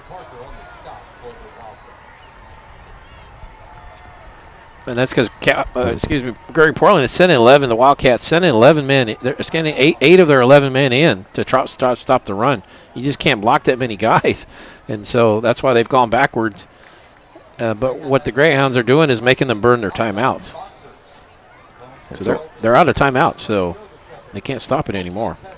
The key here is because of both stops coming behind the line, a throw would be tougher to gain the first down, and it does not do you any help if you throw it incomplete. So Gregory-Portland looking like they might get this ball back, but you never know what Coach Hendricks is going to do. Has a big play wide receiver in Riley Pikacek, who has great hands, trusts Rashawn Galloway. It's 3rd down and 15 from the 39-yard line in Boerne territory, leading by 7. Galloway takes the snap and will throw. Throws back to the left, and it's Kobe Hunter. Nobody's there. 50-yard line. Pushed over. 30-yard line. Kobe Hunter looks like he's going to go the distance. Wow. How about that for an answer? What do you do on 3rd and 15? Well, you just throw a touchdown. Kobe Hunter with his 3rd touchdown today. This one's for 61 yards. I think they're going to call a penalty on the block downfield. So I don't. Yeah, it's going to be downfield blocking. So it's not going to stand, I don't think. So the 2nd touchdown taken off the board, and now some chippiness near the huddle. Still a 1st down for Boerne, which almost effectively ends this contest. Still just enough time, but a huge play nonetheless. Yeah, because the big thing is they get four more downs. So with 2:32, you don't have to do a whole lot right now. You can just, I think, run the ball. And Gregory-Portland can't stop the ball. So yeah, you don't get the touchdown. That would have been a great play for Kobe Hunter. Would have had another touchdown to his great start this season. But right now, you just get to kill some clock. So it's going to be the same result probably. Another throw. Kobe Hunter slips by 1 man, keeps his feet as Portland tries to grab the ball, and Kobe Hunter will continue to churn inside the 10. He wants that 3rd touchdown. Yeah, he's going to say, you took one off, you took one away, I want this one. I'm surprised, 2:42 they throw. I think they took Gregory-Portland by surprise that time throwing that ball. And great run after the catch by Hunter to get them in the red zone inside the 10. So the Greyhounds really, they could do anything they want here. They could sit on the ball. They could try to score. Let's see what they do. 10 seconds on the play clock, and it looks like Rashawn Galloway will let this run down, and a timeout will be called. Well, you asked the question, right? What do you do on 3rd down and 15? Do you overthink it? Do you run the ball?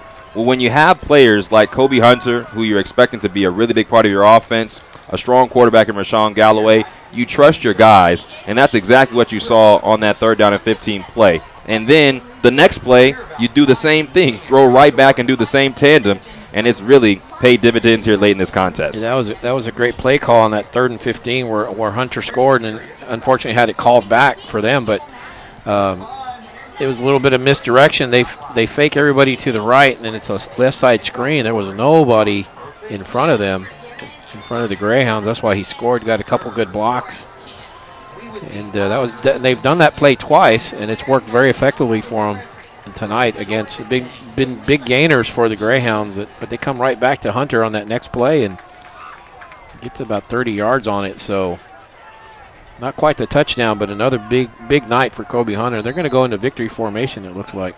And Kobe Hunter actually scored on that play on the first possession. So that same throwback was the call. And he scored from 37 yards out. His touchdown was taken off the board on the illegal block downfield from 61 yards out.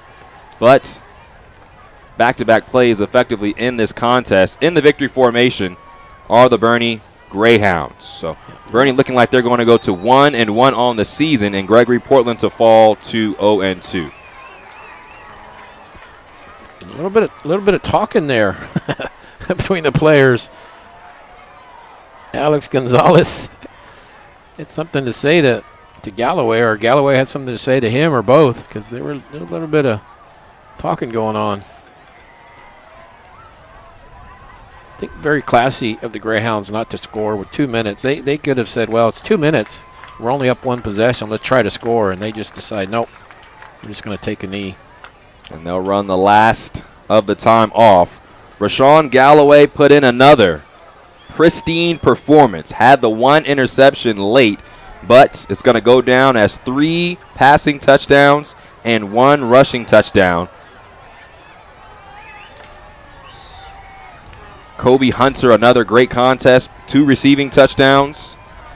Riley Pekacik got his first touchdown of the season.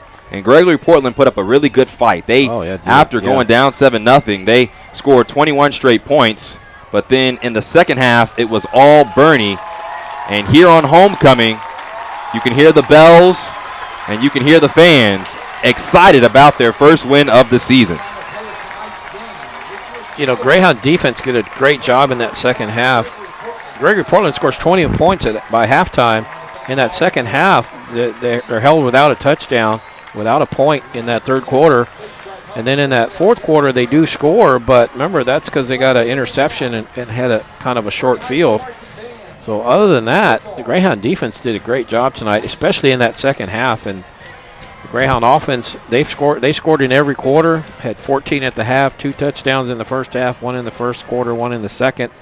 Third quarter, they scored 2 in a row to go with that 1 to end the half, scored 3 straight, and then they get that 1 at the end there, just kind of get them that lead. And really probably could have had another one if they really wanted to with 2 minutes. If they really wanted to score, they probably could have done it and made it a 42-28. But just take the win. You get your first win of the year. Great job by both teams. Gregory-Portland gave Boerne a heck of a game, and I know the Greyhounds are glad they were able to get to play. Both teams glad to get to play. So Gregory-Portland falls to 0-2, but they've been in some pretty tough games, had some pretty tough opponents, so nothing to be ashamed about being 0-2. And Greyhounds get their first win, and so it's really all this non-district stuff just about getting better, and I think both teams got better tonight. 100%. So the final stats for Rashawn Galloway, he had 3 passing touchdowns in the second half, had 4 passing touchdowns, a rushing touchdown, a fantastic day for him. And Kobe Hunter, 2 receiving touchdowns. Houston Hendricks had a receiving touchdown, and Riley Pekacik had a receiving touchdown as well. Already, Carey mentioned the defense, how they almost pitched a shutout in the second half. Gregory-Portland was booming in the first half, scored their 3 touchdowns, and then only allowed just 1 touchdown, which was really on a short field in a quick turn situation. So could have been a complete shutout in the second half, a complete performance as a team for both Boerne and Gregory-Portland. And Boerne moves to 1-1 on the year, winning here on homecoming, and Gregory-Portland falls to 0-2. Some thank yous to give out. Thank you to our producer, Tyler Cottrell, as well as director Bob Merrill. My broadcast partner, Carrie Barboza, is with me. Thank you so much for tuning into this broadcast, and thank you to our cameramen and women as well. Final score, 35-28. Boerne with the victory here. We'll see you next time on the GSN.